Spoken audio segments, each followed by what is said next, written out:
నా దగ్గరికి వచ్చి మాట్లాడాలి, కానీ నా కుటుంబం ఏం చేసింది అని మాట్లాడారు. ఇప్పుడు నువ్వు ఇక్కడ క్రిస్టియన్లను చంపుతావు, క్రిస్టియన్ దేశాలలో హిందువులను చంపితే నువ్వు ఇక్కడ ముస్లింలను చంపుతావు, ముస్లిం దేశాలలో హిందువులు లేరా?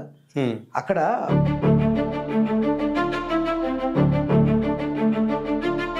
ఆయన ఒక మాట చెప్తున్నారు, ఎవరు 600 అయినా 106 అయినా వర్గీకరణ జరిగి తీరుతుంది. ఈసారి వర్గీకరణ జరిగిన తర్వాత మళ్ళీ పోదని చెప్పి హామీ ఇవ్వమని.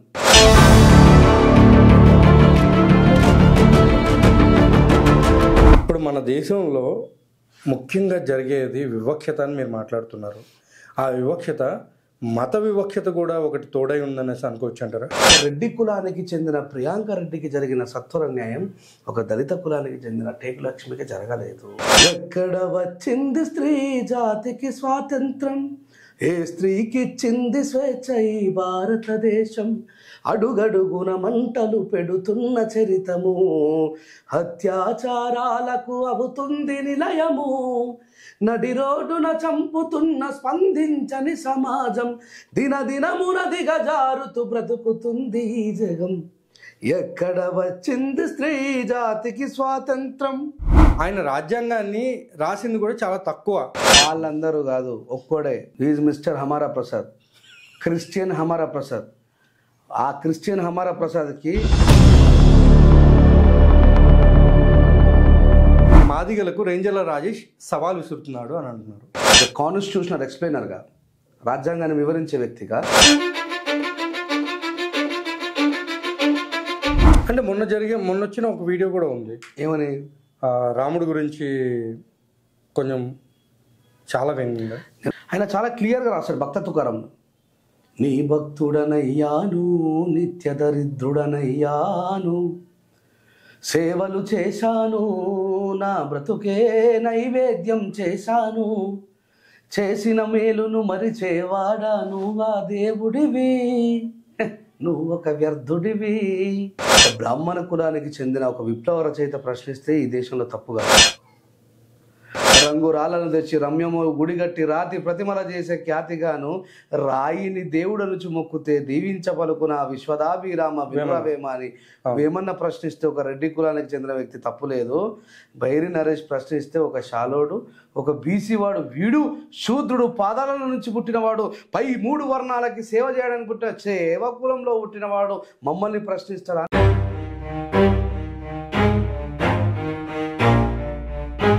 జనాలందరినీ కూడా బీజేపీ బెదిరిస్తుందంటారా? 30 సంవత్సరాల నుంచి పోరాటం చేస్తుంది.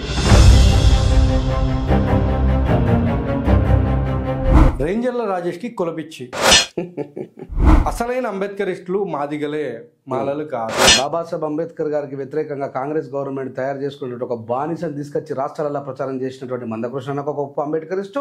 బాబాసాహెబ్ అంబేద్కర్ గారి పార్లమెంటు సాక్షిగా అంబేద్కర్ అంబేద్కర్ అంబేద్కర్ అంబేద్కర్ అనేది ఒక ఫ్యాషన్ అయిపోయిందని మాట్లాడితే నోరు తెలవలేని మీరు మనకు అన్నం పెట్టినటువంటి డాక్టర్ బాబాసాహెబ్ అంబేద్కర్ గారి కోసం కనీసం ఒక పల్లెత్తు మాట మాట్లాడి ఖండించలేని వీళ్ళు అంబేద్కరిస్టులా?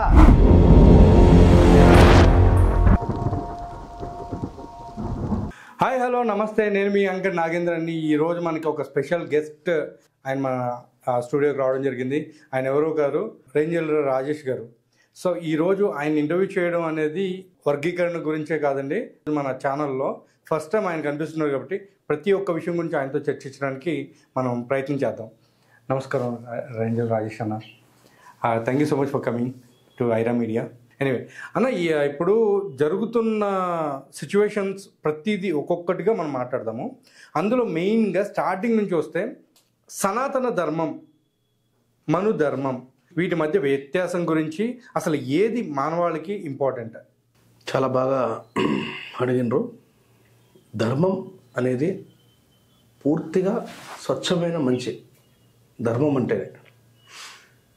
రీసెంట్గా మన ధర్మం గురించి కమెడియన్ బ్రహ్మానందం గారు కూడా మాట్లాడి చాలా వ్యతిరేకతని ఎదుర్కొంటున్నారు. సో విషయం ఏంటంటే అసలు ఏమిటి మన ధర్మం అనే విషయం భారతీయ ప్రజలకి చాలామందికి తెలియదు. అదేనా, మనుధర్మ శాస్త్రం అనేది ఏదైతే ఉందో మనువు చేత రాయబడ్డటువంటి రాజ్యాంగం. డాక్టర్ బిఆర్ అంబేద్కర్ గారు రాసిన రాజ్యాంగాన్ని కంటే ముందున్నటువంటి రాజ్యాంగమే మనుధర్మ శాస్త్రం.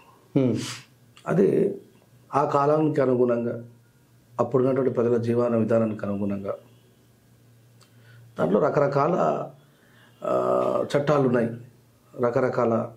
సో మేము బాగా వ్యతిరేకించేది ఏదైతే ఉందో, చాతుర్వర్ణ వ్యవస్థలో బ్రహ్మతలం నుంచి పుట్టిన వాళ్ళు బ్రాహ్మణులు, జ్ఞానానికి ప్రతీక. భుజాల నుంచి పుట్టిన వాళ్ళు క్షత్రియులు, బలానికి ప్రతీక. ఉరువుల నుంచి పుట్టిన వాళ్ళు వైశ్యులు, వ్యాపారానికి ప్రతీక. పాదాలలో నుంచి పుట్టిన వాళ్ళు శూద్రులు. ఈ పై 3 వర్ణాలకి సేవ చేస్తూ బ్రతకాలి. ఇంకా మా గురించి, ఎస్సీలమైన మా గురించి అసలు దాంట్లో లేనే లేదు. మమ్మల్ని అవర్ణులు అంటారు. కొన్ని సందర్భాలలో శూద్ర జాతి అని కూడా మాట్లాడుతూ ఉంటాం. సో మేము చెప్పడం కంటే బ్రహ్మానందం గారే చాలా క్లియర్గా చెప్పినారు, స్త్రీకి అసలు మనధర్మ శాస్త్రంలో స్వేచ్ఛ అనేది లేదు. అలా చెప్పినందుకే కదా ఇప్పుడు ఆయనకి వార్నింగ్లు అన్నీ కూడా వెళ్తున్నాయి. So in this country we people living like a Hindus, we should know what is our holy book. మనం హిందూ ధర్మంలో బ్రతుకుతాం. ఇప్పుడు నాకు చాలా బాధ అనిపించే విషయం ఏంటంటే, నేను నాతోటి హిందువులతోనే అంటరాని వాడిగా, ముట్టరాని వాడిగా వెలివేతకు గురి కాబడుతున్నా. కాబట్టి నేను ఆ ధర్మాన్ని ప్రశ్నించినప్పుడు, ఎవరైతే నా మీద దాడి చేసిరో, ఎవరైతే నన్ను అంటరాని వాడిగా చిత్రీకరిస్తున్నారో వాళ్ళని నేను ప్రశ్నించినప్పుడు రెంజల రాజేష్ సనాతన ద్రోహిగా, హిందూ ద్రోహిగా కనబడుతున్నాడు. ఈరోజు మరి అదే హిందూ కులంలో పుట్టి మరుధర్మ శాస్త్రం అనేది ఇట్లా ఉంటుంది బాబు అని చెప్పినందుకే బ్రహ్మానందం గారిని, అంటే ఈ జనరేషన్ వాళ్ళకి ఈ సోషల్ మీడియా వచ్చిన తర్వాత ఒక్కటి గుర్తుపెట్టుకోవాలి నాగేంద్ర గారు, సహనం లేనివాడు, జవాబుదారీతనం లేనివాడు, సమాధానం చెప్పడం చేతగానివాడు, సమాధానమే తెలియనివాడు బూతులకు దిగుతారు. రైట్. వాళ్ళకి ఏం మాట్లాడాలో అర్థం కాక, సరే ఇవేవీ లేకపోయినా కనీసం సమాధానం తెలుసుకునే ఆసక్తితో పాటు, ప్రయత్నంతో పాటు ఓపికైనా ఉండాలి. అవును. ఇప్పుడు మేమంటే విప్లవ సంఘాలకి, సామాజిక చైతన్య సంఘాలకి సంబంధించిన వ్యక్తులం. అవును. మరి బ్రహ్మానందం గారు అయితే ఒక సినిమా నటుడు, మాలాంటి వ్యక్తి అయితే కాదు కదా. కాదు. సో ఆయన ఎందుకు ఉండదు, నిజం అది. అవును. That is a fact. మనుస్మృతిలో ఏముంది అనే విషయాన్ని ఈ భారతదేశంలో పుట్టినటువంటి భారత ప్రజలు తెలుసుకునే ప్రయత్నం చేయాలి. ఇప్పుడు మీరే కాదు, బ్రహ్మానందం గారు కూడా మాట్లాడే దానికి కూడా వ్యతిరేకించడం జరిగింది. ఆ వ్యతిరేకించే టైంలో కూడా నేను ఒక పెద్ద ఆయన అడిగాను. ఆయన ఏమంటారు, ఇప్పుడు పాదాలు లేనిదే ఈ పై 3 కూడా పనిచేయవు. అంటే మనుధర్మంలో పాదాలు మెయిన్, అంటే శూద్రులు అనేవాళ్ళు చాలా వరకు ఇంపార్టెంట్ పర్సన్స్ అని ఆయన చెప్పడం జరిగింది. ఏ ఒక్క దానికి సంబంధించిన వాళ్ళైనా వ్యతిరేకించడం ఎందుకు, దాడులకి దిగడం ఎందుకు? సపోజ్ మీరు చాలా వరకు ప్రతి ఒక్క విషయంలో కూడా చాలా జాగ్రత్తగా ప్రతి ఒక్క మనిషికి అర్థమయ్యే విధంగా మీరు పాట రూపంలో చెప్పడం జరుగుతుంది. ఆ పాటలు అర్థం చేసుకునే వాళ్ళకి నిజంగా చాలా బాగా అర్థమవుతున్నాయి. కానీ కొంతమంది ఏంటంటే దాన్ని వ్యతిరేకించి మాట్లాడడం. మేము ఉద్యమకారులు ప్రవహించే నది లాంటి వాళ్ళు. మేము చెప్పాలనుకున్నా అని పాపం వాళ్ళకి తెలియక నేను వాళ్ళని చూసి జాలి పడతానే తప్ప, అంటే సమాధానం తెలుసుకోవాలనే ఆసక్తి ఉన్నవాడు దాడి చేయడు, సమాధానం తెలిసినవాడు దాడి చేయడు. దాడి అనే దానికి అర్థం ఏంటి? జులుం. నువ్వు ఎట్లా, ఇప్పుడు ప్రియాంక రెడ్డి గారిని రేప్ చేసి హత్య చేసిండ్రు, కాల్ చేసిండ్రు. ప్రజలంతా కూడా చాలా తీవ్రమైనటువంటి వ్యతిరేక భావజాలంతో వాళ్ళని చంపేయాలి, అలాంటి వాళ్ళని బతకనివద్దు అని అన్నారు. ఎస్, దానికి తగ్గట్టుగానే ఏం జరిగిందో మనం అందరం చూస్తాం. That the same time what about Teku Lakshmi?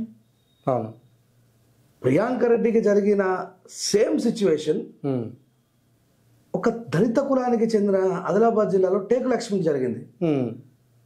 Where is the society to support her? Correct. ఆమెకి ఎందుకు చేయలేదు ఈ support? So this is called discrimination. ఈ వివక్షత ఉంది మాపై. ప్రియాంక రెడ్డి అనేటువంటి, నా దృష్టిలో స్త్రీలే. అవును. మానభంగం చేయబడ్డ ఏ స్త్రీకైనా న్యాయం జరగాల్సిందే. కరెక్ట్. హత్యకు గురైనటువంటి ఏ స్త్రీ కుటుంబానికైనా న్యాయం జరగాల్సిందే. కానీ నా దేశంలో భారత రాజ్యాంగం అమల్లో ఉన్న భారతదేశంలో ప్రియాంక రెడ్డికి జరిగిన సత్వర న్యాయం టేకు లక్ష్మికి ఎందుకు జరగలేదని అడుగుతున్నా. So I should rise my voice. నేను ప్రియాంక రెడ్డి గారి కోసం రాసి పాడినా, అదే పాట టేకు లక్ష్మి అక్క కోసం రాసి పాడిన. రీసెంట్గా మన జానులేరి చెల్లె కూడా దాని మీద యాక్టింగ్ చేసింది. మన పుష్ప 2లో పాడింది పాట లక్ష్మి, సింగర్ లక్ష్మి, ఆ చెల్లె పాడింది. ఎక్కడ వచ్చింది స్త్రీ జాతికి స్వాతంత్రం, ఏ స్త్రీకి ఇచ్చింది స్వేచ్ఛ ఈ భారతదేశం, అడుగడుగున మంటలు పెడుతున్న చరితము, అత్యాచారాలకు అవుతుంది నిలయము, నడి రోడ్డున చంపుతున్న స్పందించని సమాజం, దినదినమున దిగజారుతూ బ్రతుకుతుంది ఈ జగం. ఎక్కడ వచ్చింది స్త్రీ జాతికి స్వాతంత్రం, కడుపులోనే ఆడదని తెలుసుకుంటారు, కారుణ్యము లేక మమ్ము చంపుతున్నారు, పసిపిల్లలమని చూడక మీ కామముతో పాల బుగ్గలెన్నో చిదిమి వేస్తా ఉన్నారు, అమ్మగా మీకు జన్మనిచ్చి చేసిన మా తప్పు, ఎందుకింతగా మాకు తలపెడితిరి ముప్పు అనే పాట ఒక స్త్రీకి జరిగిన అన్యాయానికి నేను రాసిన. కానీ ఈ దేశంలో ఒక రెడ్డి కులానికి చెందిన ప్రియాంక రెడ్డికి జరిగిన సత్వర న్యాయం ఒక దళిత కులానికి చెందిన టేకు లక్ష్మికి జరగలేదు. మేము సంఘ విద్రోహ శక్తులుగా మిగతా వాళ్ళు ప్రచారం చేస్తున్నటువంటి ఏనా కొడుకైన టేకు లక్ష్మి గారి పక్షాన నిలబడి మాట్లాడిందా? ఈ దేశంలో పుట్టిన, భారతదేశంలో పుట్టినటువంటి ఒక హిందూ స్త్రీ కదా, మరి తన వైపు ఎందుకు మాట్లాడలేదు? అప్పుడు మేము మాట్లాడినాం. We should respect, we are all Indians. అందుకే మేము ప్రియాంక రెడ్డి గారి కోసం మాట్లాడినాం. టేకు లక్ష్మికి న్యాయం జరిగేంత వరకు పోరాడుతూనే ఉన్నాం, పోరాటం కొనసాగుతూనే ఉన్నది. ఇప్పుడు దాకా న్యాయం అయితే జరగలేదు. ఎక్కడ న్యాయం జరిగింది? ఇప్పుడు ఆమె కోసం వాళ్ళని చంపేసిరే. మీరు అన్నటువంటి శూద్రులు కాళ్ళ లాంటి వాళ్ళు లేకపోతే ఈ సమాజం నిలబడలేదని చెప్పి మాట్లాడేది లేదో పెద్ద ఆయన అన్నారు కదా. అవతల ప్రియాంక రెడ్డి గారు ఏ కులానికి చెందిన ఆమె మీద అత్యాచారం చేసినటువంటి వ్యక్తులు ఎవరు? మరి యువతల బంధుకు ఎందుకు జరగలేదు న్యాయం? సో మాలాంటి వాళ్ళు అలాంటి సంఘటనలు రిపీట్ అవుతానే ఉన్నాయి కాబట్టి మేము ఓటమిని అంగీకరించము, ఓటమిని ఒప్పుకోము, సమాజం వైపు ప్రయాణిస్తూనే ఉంటాం. ఇప్పుడు మన దేశంలో ముఖ్యంగా జరిగేది వివక్షత అని మీరు మాట్లాడుతున్నారు. ఆ వివక్షత, మత వివక్షత కూడా ఒకటి తోడై ఉందనేసి అనుకోవచ్చు అంటారా? మతంలోనే వివక్ష ఉంది కదా, కులాలు మతాలు అని చెప్పి. ఇప్పుడు అసలు సనాతన ధర్మ మీనింగ్ తెలియకుండా ఇప్పుడు ఏంటంటే సనాతన ధర్మం అంటే అతి పురాతనమైందనేసి చెప్తున్నారు, అదొక చక్రం అని చెప్తున్నారు. కానీ దానికి ఆది లేదు, అంతం లేదు అనేది వాళ్ళు చెప్పే విధానం. కానీ దేనికైనా ఆది ఉంటుంది. ఇప్పుడు చక్రం అనేసి వాళ్ళు చెప్తున్నారు. మనం ఎక్కడ స్టార్ట్ చేసామో మళ్ళీ చుట్టూ తిరిగి అక్కడ ఆగుతుంది కదా, మరి అంతం అక్కడ ఉంది కదా. సనాతన ధర్మం గురించి పూర్తి స్థాయిలో వివరించడానికి నేను సాధువునో, సన్యాసినో, మతాధిపతినో, పీఠాధిపతినో కాను. కానీ ఒక భారతీయుడిగా నేను చదువుకున్న దాన్ని బట్టి అడుగుతున్నాను. ఈ దేశంలో మీరు ఒక మీడియాలో ఉండి ఎక్కడైనా సరే మసీదులో నుంచి మాలామాదిగల్ని వెళ్ళగొట్టిన సంఘటన చూసారా? చర్చి దగ్గర నుంచి మాలామాదిగల్ని రావద్దని మెడబట్టు గెంటేయడం చూసారా? మాలామాదిగలు హిందువులే, మెడబట్టి గుళ్ళోకి రావద్దని గెంటుతున్న వాళ్ళు హిందువులే. మరి మా బాధ ఎవరికి చెప్పుకోవాలి? మేము మమ్మల్ని ఎవడైతే అంటరాని వాళ్ళుగా చూస్తున్నారో వాళ్ళని వదిలేసి క్రైస్తవుల మీద, ముస్లింల మీద ఏమని మాట్లాడమంటారు? సనాతన ధర్మంలోనే, సనాతన ధర్మమే కదా మమ్మల్ని అంటరాని వాళ్ళుగా చేసింది. సనాతన ధర్మమే కదా మమ్మల్ని గుళ్ళో నుంచి బయటకు తోస్తూ ఉన్నది. మరి ఏ ఒక్కరు రాలే? చాలా చేంజెస్ జరిగినాయి. గుళ్ళోకి ఎవరైనా వెళ్తున్నారు, అలా రానివ్వకుండా ఎట్లాంటి గుళ్ళు లేవు అనేసి కూడా మాట్లాడుతున్నారు.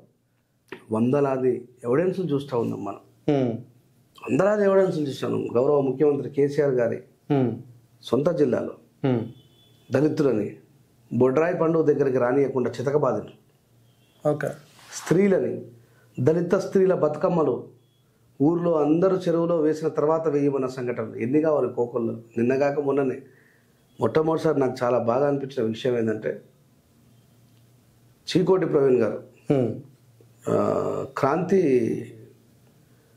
అప్పుడు సిగ్నేచర్లో చేసాను అనుకుంటా, బహుశా లేదంటే ఆయన సొంత ఛానల్ నేను ఇంటర్వ్యూ చేసినప్పుడు చెప్పినా మరి ఎందుకన్నా మీరు ఇంత హిందువుల కోసం పోరాడదామని అంటారు కదా, మరి దళితులని అంటరాని వాళ్ళగా చూసినప్పుడు గుళ్ళోకి రానినప్పుడు మీరు ఎందుకు స్పందించారంటే ఎందుకు స్పందించా నా దగ్గర తీసుకురా అన్నాడు. అవును. సో మేము ఆయనకు చెప్పినాం ఈ మాట విన్న తర్వాత, అన్నాకి ఇట్లా పలానా వికారాబాద్ జిల్లాలో అమ్మాయి అబ్బాయి పెళ్లి చేసుకోవడం కోసం గుళ్ళోకి పోతే గుళ్ళోకి రానియలేరు పంతులు గారు, వాళ్ళ బాబు గుడి బయటకు తీసుకుపోయి పంతులు గారు కొడుకు గుడి బయటకు తీసుకుపోయి వాళ్ళకి పెళ్లి చేసినన్న, దీని మీద మీరు స్పందించాలంటే సత్వరంగా స్పందించండు. అవును. అట్లాంటి హిందువులు కావాలా, మానవతా భావజాలం కలిగిన వాళ్ళు కావాలా, ఎవరినైనా సరే సమానంగా చూసే హిందువులు కావాలా.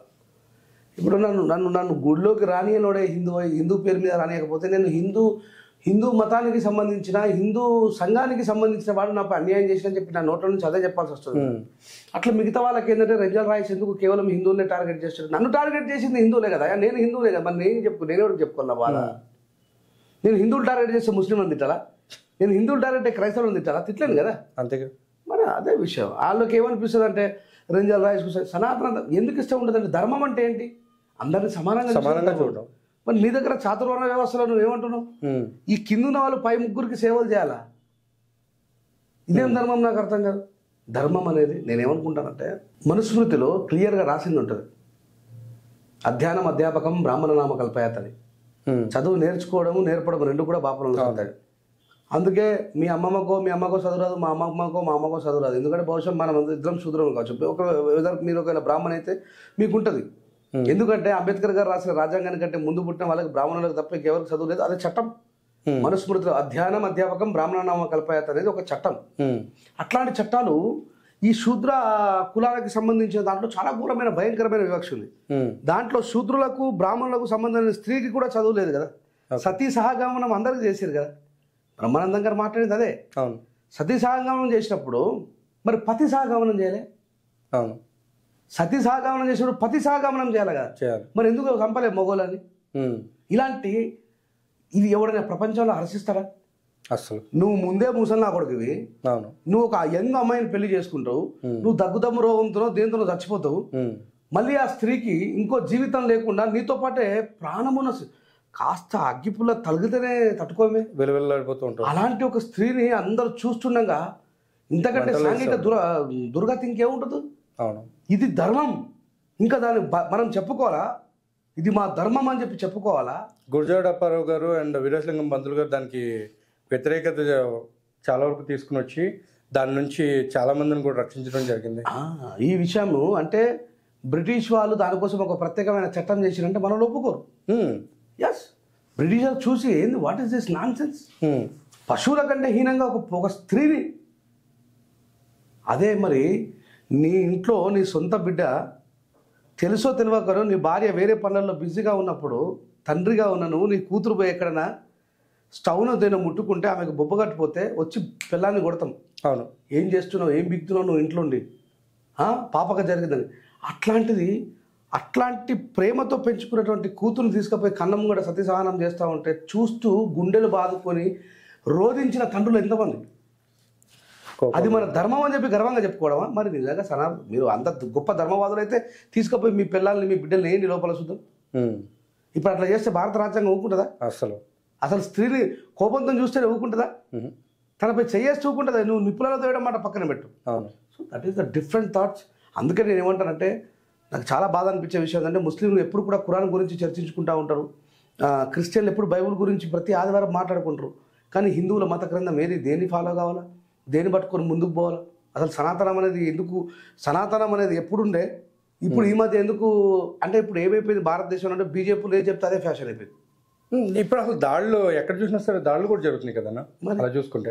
సో అదే ఇప్పుడు ఎట్లా అంటే ఇప్పుడు దాడుల గురించి మాట్లాడుతున్నాం కదా, ఇప్పుడు ఏంటంటే బైర్ నరేష్ గారి మీద అటాక్ జరగక ముందే మీ ఇంటి మీదకి దాడులు జరగడానికి అందరు రావడం జరిగిందనేసి మీరు ఒకనొక ఇంటర్వ్యూలో బాధపడ్డారు. నా దగ్గరకు వచ్చి మాట్లాడాలి కానీ నా కుటుంబం ఏం చేసింది అని మాట్లాడారు. మరి ఇప్పుడు అట్లా చూసుకుంటేనా ఆ విధంగా దాడులు చేయడం అనేది ఎంతవరకు కరెక్ట్ అంటారు? దాడి అనే మాట తప్పు. ఎందుకు దాడి చేయాలి? ఒకడు పొరపాటు చేస్తే మనం సరిదిద్దాలి. అవును, చంపుకుంటూ పోతే ఎవడు మిగులుతాడు? ఇప్పుడు నువ్వు ఇక్కడ క్రిస్టియన్లను చంపుతావు, క్రిస్టియన్ దేశాలలో హిందువులను చంపితే, నువ్వు ఇక్కడ ముస్లింలను చంపుతావు, ముస్లిం దేశాలలో హిందువులు లేరా? అక్కడ పేటెంట్ హక్కులు తీసుకుని కూడా బతుకుతున్న వాళ్ళు లేరా? హింసావాదం ఎంత దూరం పోతుందండి? హింస వల్ల మనం సాధించేది ఏముంటుంది నాకు అర్థం కాదు. కరెక్ట్. ఇప్పుడు నేనేమడిగినా, నేను ఏమైతే ప్రశ్నించినో అంటే బీజేపీ వాళ్ళు చేస్తున్నటువంటిది ఏదైతే ఉందో భారతదేశంలో ఇప్పుడే కాదు, వాళ్ళు 1920లో స్టార్ట్ అయ్యి విజన్ 2020 పెట్టుకొని వాళ్ళు ఏ రూట్లో ప్రయాణం చేసుకుంటూ వస్తున్నారు ఈ దేశంలో. నేను ఒకటే మాట్లాడుగుతాను మిత్రమా, ఈ దేశంలో నుంచి ముస్లింలని క్రైస్తవులను పంపేసి హిందూ దేశంగా మారిపోయింది. ఏం జరుగుతుంది అనుకుంటున్నారు? అప్పుడు ఎప్పటి వరకు అయితే ఈ దేశంలో క్రైస్తవులు ముస్లింలు ఉంటారో అప్పటి వరకు నేను హిందూ అంటారు. వేరే మతస్థులు ఉంటేనే కదా అవును యువర్ స్పెషలైజేషన్ టు హిందూ అని చెప్పుకోవడానికి. అసలు మొత్తం హిందువులు అయిపోయిన తర్వాత ఏమవుతుంది? నువ్వు ఏ వర్ణానికి చెందినవాడు వెతుకుతారు. నువ్వు శూద్రుడివా, వైశ్యుడివా, క్షత్రియుడివా, బ్రాహ్మణుడు అని వెతుకుతారు. అంతా హిందువులు అయిపోయిన తర్వాత ఏమంటారు? నీ కులాన్ని వెతుకుతారు. వీడు ఏ కులానికి చెందినవాడు. ఇప్పుడు ఈ రకమైనటువంటి వెతుకులాట పెట్టిన తర్వాత అప్పుడు ఈ దేశంలో ఉన్న వాళ్ళకి అర్థమవుతుంది. ఇట్లానే అహంకారంతో మొత్తం ముస్లింలు తప్ప ఎవరు ఉండొద్దని చెప్పి పాకిస్తాన్ మన నుంచి వేరైపోయింది. అయిందా కాలేదా? ఏం హ్యాపీగా బ్రతుకుతురా వాళ్ళు? వాళ్ళ మీద వాళ్ళే దాడులు చేసుకుంటారు. ఒక వర్గం ఇంకొక వర్గం మీద బాంబు దాడులు చేస్తూ ఉన్నది. తుపాకులు కూరగాయలాగా దొరుకుతాయి. ఎవరిని పడితే వాడు చంపుకుంటాడు. మసీదులో బాంబు పెడతారు. వీళ్ళంతెవరు? లా ఇలాహ ఇల్లల్లాహ్ ముహమ్మద్ రసూలుల్లాహ్ అల్లాహు అక్బర్ అని చెప్పి రోజుకు 5 సార్లు నమాజ్ చేసే వాళ్ళు ముస్లింలే కదా. ముస్లిం నాయకత్వం కోసం ముస్లింలను చంపుకుంటున్నారే. రేపు పొద్దున హిందుత్వం మొత్తం ఒకటే అయిపోయిన తర్వాత ఈ భారతదేశంలో హిందువులు ఉంటే వర్గ పోరాటాలు జరగాయని అనుకుంటున్నారా మీరు? నాయకత్వ పోరాటాలు జరగాయనుకుంటున్నారా? హిందువులే చంపుకోవాలనుకుంటారా? హిందువులే ఊచకోత కోసుకోవాలనుకుంటున్నారా? అప్పుడు ఇంకా కులాల మధ్య అందుకే నేనేమంటున్నా, ఆదిశంకరాచార్య లాంటి వ్యక్తిని చండాలుడు అనేటువంటి వ్యక్తి ప్రశ్నిస్తే మూసుకొని మళ్ళీ చెప్తున్నా, ఆదిశంకరాచార్య కంటే గొప్పోలు కాదు. ఈరోజు మేము బ్రాహ్మణవాదులం అని మాట్లాడుతున్నటువంటి లొట్టాసుగాళ్ళు. ఆయన ఏమన్నాడు? చండాలుడిని పక్క తప్పుకో అన్నాడు. నన్ను పక్క తప్పుకో అంటున్నావా, నాలో ఉన్నటువంటి ఈశ్వరుని పక్క తప్పుకో అంటున్నావు అంటాడు. అంటే దాని అర్థమైంది, ఒరే నీ లోపల ఉన్నటువంటి ప్రాణము నా లోపల ఉన్నటువంటి ప్రాణము రెండు భగవంతుడు అయితే నీ ప్రాణానికి నా ప్రాణానికి తేడా లేదు కదా. రైట్. నేను చండాలునే కావచ్చు, నువ్వు శ్రేష్టమైన బ్రాహ్మణుడే కావచ్చు. ఇప్పుడు నాకు చెప్పు, నన్ను పక్క జరగమంటున్నావా, నాలో ఉన్నటువంటి ఈశ్వరుని పక్క జరగమంటున్నావు అంటే మూసుకొని ఒక్క మాట కూడా ఎదురు మాట్లాడకుండా ఆదిశంకరాచార్య సాగిలపడి దండం పెట్టడానికి. అట్లాంటి భారతీయత కావాలా అంటున్నా. మనిషిని మనిషిగా ప్రేమించే, మీ లోపల ప్రాణం ఉందంటే నువ్వు దాన్ని ఏ మతముడు అయినా సరే దైవంగా భావిస్తున్నావు అంటే మనిషి మరణించిన తర్వాత నిర్జీవి, అంతే. బతుకుంటేనేమో సజీవి. కరెక్ట్. ఆ సా అనేది ఏదైతే ఉన్నదో, ఇప్పుడు ఎంతమంది చెప్పినా ప్రాణమే శంకరుడు, జీవమే శంకరుడు, ఈశ్వరుడు అని చెప్పి మాట్లాడుతున్నారు కదా. మరి ఆ విషయాన్ని మీరు ఎందుకు గ్రహించరు? ఆధిపత్యం కోసం, వర్గపోరు కోసం మనుషుల్ని చంపేయడం ఏంది? ఇప్పుడు ప్రజెంట్ అయితే ప్రతి ఒక్కరు కూడా మనందరం కూడా హిందూ కులం అని చెప్పేసి మొదలు పెట్టారు. యాక్చువల్గా ఇవి అన్ని కాకమ్మ కథలు. మళ్ళీ చెప్తున్నా, అవన్నీ కాకమ్మ కథలు. అందుకే దానికి ఒక క్వశ్చన్ ఉంది. ఈ దేశానికి ప్రెసిడెంట్గా ఉన్న ఆవిడ ఎవరు? ద్రౌపది ముర్మా కదా? అవును. ఆమె కొత్త పార్లమెంటు ఆహ్వానానికి పిలిచిండ్రా? This is not call a discrimination. Right. ఇది కుల వివక్ష కాదా? ఈ దేశానికే ప్రెసిడెంట్లో ఉన్నటువంటి ఆమెని నువ్వు పిలవలేవంటే అంటే మేమంతా చదువుకున్నామా, లేకపోతే నువ్వు చెప్పే వాట్సాప్ యూనివర్సిటీ మెసేజ్లను ఫార్వర్డ్ చేస్తామా? నువ్వు ఏం చెప్తే అది నమ్మడానికి మేమన్నా పిచ్చోలా? నువ్వు ప్రెసిడెంట్నే గౌరవిస్తలేవు కదా. అట్లా ఎన్ని జరిగినాయి. బీజేపీలో పనిచేసేటువంటి మా ఎస్సీలని చిన్న చిన్న తప్పులకి బహిష్కరణ చేయడం, వాళ్ళని బర్తరఫ్ చేయడం. బీజేపీ కూడా ఎస్సీ వర్గీకరణకి ఒప్పుకున్నారు కదా. అలా చూసుకుంటే అసలు మందకృష్ణ మాదిక్ గారిని ఒక రేంజ్లో హక్ చేసుకుని ఐరా మీడియా ఆధ్వర్యంలో నరేంద్ర మోడీ గారు గౌరవ ప్రధానమంత్రి గారు, మీకు దమ్ముంటే, మీ పార్టీకి దమ్ముంటే ఏబిసిడి వర్గీకరణ మీ పార్టీ, మీ ప్రభుత్వం రూలింగ్లో ఉన్న ఉత్తరప్రదేశ్లో చేసి చూపను, గుజరాత్లో చేసి చూపమను. నువ్వు మా మందకృష్ణనే హక్ చేసుకున్నావు. We should feel proud. అవును. మేము దళితులం ఫస్ట్, తర్వాత మాకు ఇంట్లో ఎన్నెన్నో గొడవలు ఉండొచ్చు, అది వేరే విషయం. ఓకే. నువ్వు నా దళితుని, నా పెద్దనన్ను నువ్వు హక్ చేసుకొని ముద్దు పెట్టుకున్నావు. నువ్వు బాధపడకు కృష్ణ అన్నావు. I should feel proud as a Dalit. మరి నీకు దమ్ముంటే నువ్వు గుజరాత్లో చేయగలరా? నీ ప్రభుత్వం ఉంది, ఇక్కడ కాంగ్రెస్ రూలింగ్లో ఉన్న రేవంత్ రెడ్డిని ఇబ్బంది పెట్టడం ఎందుకు? అక్కడ పక్కన ఉన్నటువంటి కర్ణాటకలో ఇబ్బంది పెట్టడం ఎందుకు? నువ్వు చేసి చూపించు కదా. నీకు ఇప్పుడు ఇక్కడ మాదిగలు లాభపడ్డా మా కృష్ణన్న గెలిచినట్టే, గుజరాత్లో మాదిగలకు న్యాయం జరిగినా మా కృష్ణన్న గెలిచినట్టే, ఉత్తరప్రదేశ్లో న్యాయం జరిగినా మా కృష్ణన్న గెలిచినట్టే కదా. మరి అది ఎందుకు చేసి చూపించని ఆయనకి అంత ప్రేమ ఉంటే? This is against of Indian constitution. రాజ్యాంగబద్ధమైన వర్గీకరణ కాదు అది. ఏదైతే హైదరాబాద్ పెరేడ్ గ్రౌండ్లో ఈయన మాట్లాడిపోయిండో రాజకీయ వ్యూహాలు. ఏమంటే 120 కోట్ల మంది జనాభాని మోసం చేసేటువంటి పెద్ద మోసగాడండి నరేంద్ర మోడీ గారు. జన్ ధన్ యోజన అని బ్లాక్ మనీ మొత్తం తీసుకొస్తున్నా, విదేశాల్లో దాచిన డబ్బులతో తీసుకొస్తున్నా, జీరో బ్యాలెన్స్ అకౌంట్ తీయమని చెప్పిండా లేదా? చెప్పారు. 9 సంవత్సరాల క్రితం ప్రజలందరూ తీసారా లేదా? తీసారు. వేసారా? వచ్చాయా? అంటే 120 కోట్ల మందిని మీడియా సాక్షిగా మోసం చేసినటువంటి ఒక పెద్ద మోసగాడు. ఆ మోసగాన్ని ఈయన ఎట్లా నమ్ముతారు? భారతీయులనే మోసం చేసిన మోసగాడు. అంటే ఇక్కడ 2002 లెక్కల ప్రకారం తెలంగాణలో 46 లక్షల మంది మాదిగలు ఉన్నారు. ఇంకా తక్కువ నెంబరింగ్ మాలలది అని చెప్పి ఒక అంచనా వేయడం జరిగింది. ఏ సెన్సెస్ చేసింది 2002లో? విశ్వరూప మహాసభ గురించి చెప్తున్నాను. విశ్వరూప ఆయన మాట్లాడడం మస్తు మాట్లాడతారండి. ఆయన మాట్లాడడం జరిగింది. సో అదే టైంలో ఏం జరుగుతుందంటే ఇక్కడ ఇప్పుడు నరేంద్ర మోడీ గారు వచ్చి సపోర్ట్ చేయడానికి గల కారణం మాదిగల కౌంట్ ఎక్కువ, వీళ్ళ కౌంట్ తక్కువ అని చెప్పి దాని మీద ఏమన్నా వర్గీకరణకు ఒప్పుకున్నారు అని అనుకోవచ్చు. నరేంద్ర మోడీ గారు చేసే పని కాదు అది. నరేంద్ర మోడీ గారు చేయాలంటే చట్టసభలో ప్రతిపాదించాలి, ఉభయ సభలో బిల్లు పెట్టి చర్చ చేయాలి, దాని మీద భారతదేశంలో ఉన్నటువంటి సగం రాష్ట్రాలు యాక్సెప్ట్ చేయాలి, దాన్ని మళ్ళీ రాష్ట్రపతి గారి చేత ఆమోదం తెలపాలి, రాష్ట్రపతి గారి చేత ఆమోదం పొందిన ఆ బిల్లు మళ్ళీ తిరిగి వచ్చి పార్లమెంట్లో బిల్లు కావాలి, సేమ్ లైక్ తెలంగాణ. కానీ ఏం చేసిండు? పార్లమెంట్లో అది సాధ్యం కాదు కాబట్టి ఈయనకు భారతదేశంలో ఉన్నటువంటి సగానికంటే ఎక్కువగా, గుర్తుపెట్టుకోండి, దీన్ని ఏబిసిడి వర్గీకరణ వ్యతిరేకిస్తుంది అత్యధికంగా మాదిగలు ఉన్నటువంటి ఉత్తరప్రదేశ్ వాళ్ళు, అత్యధికంగా మాదిగలు ఉన్న బీహార్ వాళ్ళు, అత్యధికంగా మాదిగలు ఉన్నటువంటి మధ్యప్రదేశ్ వాళ్ళు. నేనేమన్నా, ఈయన పెట్టిన బిల్లు పాస్ కావాలంటే భారతదేశంలో సగం రాష్ట్రాలు యాక్సెప్ట్ చేయాలన్నా. భారతదేశంలో అతిపెద్ద రాష్ట్రాలు ఉత్తరప్రదేశ్, బీహార్, అవి రెండు పక్కనకి వెళ్ళిపోతే ఖతం. మరి దానికి తోడు మధ్యప్రదేశ్ జైన్ అయింది కదా.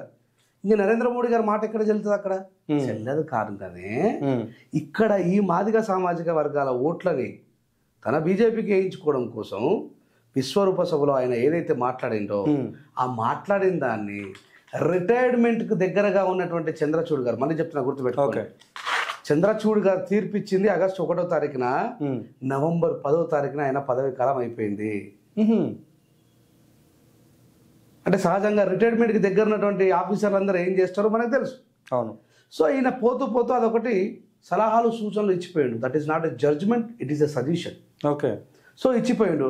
నరేంద్ర మోడీ గారు ఏదైతే చెప్పిండ్రో చూడండి, బీజేపీ గవర్నమెంట్ సుప్రీంకోర్టు జడ్జిని కూడా భయపెట్టి వాళ్ళకి కావాల్సింది రప్పిస్తూ ఉన్నారు. అంటే ఇది జడ్జిలకు కూడా స్వేచ్ఛ లేదు.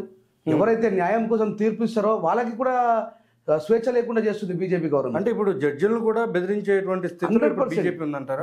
ఇప్పుడు భారతదేశంలో ప్రజలందరినీ కూడా చూసుకుంటే ఇప్పుడు మెయిన్లీ మన తెలుగు రాష్ట్రాల్లో ఇప్పుడు జరుగుతున్నటువంటి హిందూ ధర్మం అనే దాని గురించి మనం మాట్లాడితే ఈ విధంగా చూసుకుంటే జనాలందరినీ కూడా బీజేపీయే బెదిరిస్తుందంటారా?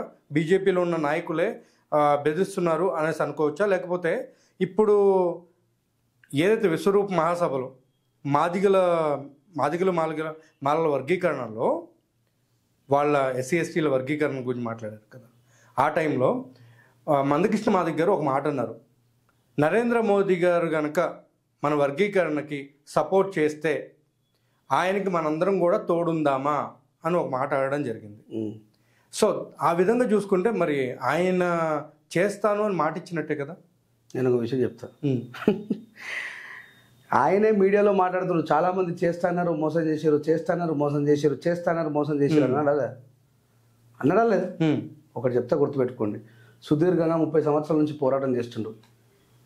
2000 సంవత్సరంలో చంద్రబాబు నాయుడు గారి చేత చేయించుకున్నాడు బలవంతంగా. 2004లో కొట్టుడు పోయింది. గుర్తుపెట్టుకోండి. ఒకవేళ మీరు ఎత్తుకున్న నినాదం ఏదైతే ఉన్నదో అది రాజ్యాంగబద్ధంగా ఉంటే ఇన్ని సంవత్సరాల టైం ఎందుకు పడుతుంది? ఓకే. ప్రతివాడు నీకు ఎందుకు హ్యాండ్ ఇస్తుండే? ఎలక్షన్ టైంలో నేను యూటిలైజ్ చేసుకోవడం, నువ్వు వాళ్ళని యూటిలైజ్ చేసుకోవడం, నీ జాతిని మన నడి బజార్లో వదిలేసిపోవడం. ఇదే కదా మందకృష్ణ చేస్తుంది. కానీ మాలలు ఎట్లా అంటే సైకోలు వాళ్ళు అసలు ఇది కానివ్వట్లేదు, వాళ్ళే అడ్డం పడుతున్నారు దీనికి. వాళ్ళు స్వార్థం కోసం వాళ్ళ స్వార్థపూరితమైన ఆలోచనలు, రాజకీయ ఏమంటారు జీవితం కోసం ఇవన్నీ చేస్తున్నారని చెప్పి ఇందాక మీరే అన్నారు విశ్వరూప సభలో. అయితే నేనేమంటున్నా, మీరేమో లక్షలాది మంది ఉన్నారంటున్నారు, మాలోళ్ళు ఉన్నది కొంచెమే అంటున్నారు. ఆ కొంచెం మంది మాలోళ్ళు భారతదేశంలో ఉన్నటువంటి పార్లమెంటరీ వ్యవస్థను శాసించగలరా? మీరే చెప్పండి. మీకు నరేంద్ర మోడీ గారు తోడున్నారు, మీకు కాంగ్రెస్ గవర్నమెంట్ తోడుంది. లేదు, కాంగ్రెస్ గవర్నమెంట్ మాలోకే తోడుంది కాబట్టి ఇంతకు సంగతి చెప్తున్నా. ఓకే, ఇప్పుడు బీజేపీ అన్నారు, అంతకుముందు కాంగ్రెస్ అన్నారు. రాజశేఖర రెడ్డి గారు అన్నప్పుడు కూడా కాంగ్రెస్ తోడున్నదే మాట్లాడండి ఆయన. మరి ఎందుకు కావట్లా? ఈ కొద్దిపాటి మంది మాలలు భారతదేశం మిమ్మల్ని శాసిస్తున్నారా? మాలలు నిలబడ్డది రాజ్యాంగం వైపు. ఎవ్వరు నిలబడకపోయినా రాజ్యాంగం సేవ్ ఇట్ సెల్ఫ్. నువ్వు ఎత్తుకున్న నినాదం ఏదైతే ఉన్నదో అది రాజ్యాంగ బద్ధమైనది కాదు, రాజ్యాంగ విరుద్ధమైంది. ఆయనకు బిజినెస్ నడవాలి, ఆ బిజినెస్ నిరంతరం కొనసాగుతూనే ఉండాలి. ఆయన బిల్లు పెట్టడము, అది ఫెయిల్ అయిన ప్రతిసారి మాలల మీద ఎత్తేయడం. నేనేమంటున్నా, ఈరోజు చదువుకున్నటువంటి వ్యక్తులు కాబట్టి చెప్తా ఉన్నా, నీకు దమ్ము ఉంటే నీ మాదిగ సమాజాన్ని ఒప్పించుకో ఉత్తరప్రదేశ్కి వెళ్ళి, నీ మాదిగ సమాజాన్ని ఒప్పించుకో బీహార్కి వెళ్ళి, నీ మాదిగ సమాజాన్ని ఒప్పించుకో మధ్యప్రదేశ్కి వెళ్ళి. ఇక్కడ తెలంగాణ ఆంధ్రాలో ఉన్నటువంటి మాలల్ని ఎందుకు అనడం? మీరు అన్న సైకోలు అని చెప్పి నీకు అడ్డుపడుతున్న సైకోలు మీ వాళ్ళే కదా. ఉత్తరప్రదేశ్ మాదిగలు, బీహార్ మాదిగలు, మధ్యప్రదేశ్ మాదిగలు. ఈయనను ఎప్పుడన్నా మీరు పిలిచి ఇంటర్వ్యూ చేస్తే కానీ, మీ ఇంటర్వ్యూ ద్వారా ఇంకెవరు ఇంటర్వ్యూ చేసినా కానీ, దమ్ముంటే పొమ్మని చెప్పండి ఉత్తరప్రదేశ్కి, దమ్ముంటే పొమ్మనండి బీహార్కి. బీహార్లో అత్యధికమైనటువంటి సీఎంలు అంతా కూడా మాదిగలే కదా, సీఎంలుగా కొనసాగిన వాళ్ళు మాదిగలే కదా. మరి మీ సమాజమే కదా అక్కడ ఉంది. ఈ సందర్భంలో ఈ మాట నేను మాట్లాడద్దు, మీ సమాజం అన్న నోట్ల నుంచి రావద్దు. కర్మగాలి ఇప్పుడు ఆయన తీసుకొచ్చినటువంటి డివైడేషన్ బట్టి మాట్లాడాల్సి వస్తుంది. మరి మీరు వెళ్ళండి కదా. అత్యధికంగా భారతదేశంలో ముఖ్యమంత్రులుగా కొనసాగినటువంటిది బీహార్లో మాదిగలు కదా. Please you can go. Babu Jagjan Rao garu విగ్రహాలు ఆవిష్కరణ చేయిస్తారు కదా మా కృష్ణ అన్న, మరి వెళ్ళి అక్కడ చేయించుకోరాదే? ఎందుకు చేయించుకో? ఇక్కడ ఎందుకు? తెలంగాణలో ఉన్నటువంటి మాలలు ఇంతే అంటారు, ఒక ఆయననేమో పిడికేడు కూడా లేదంటారు.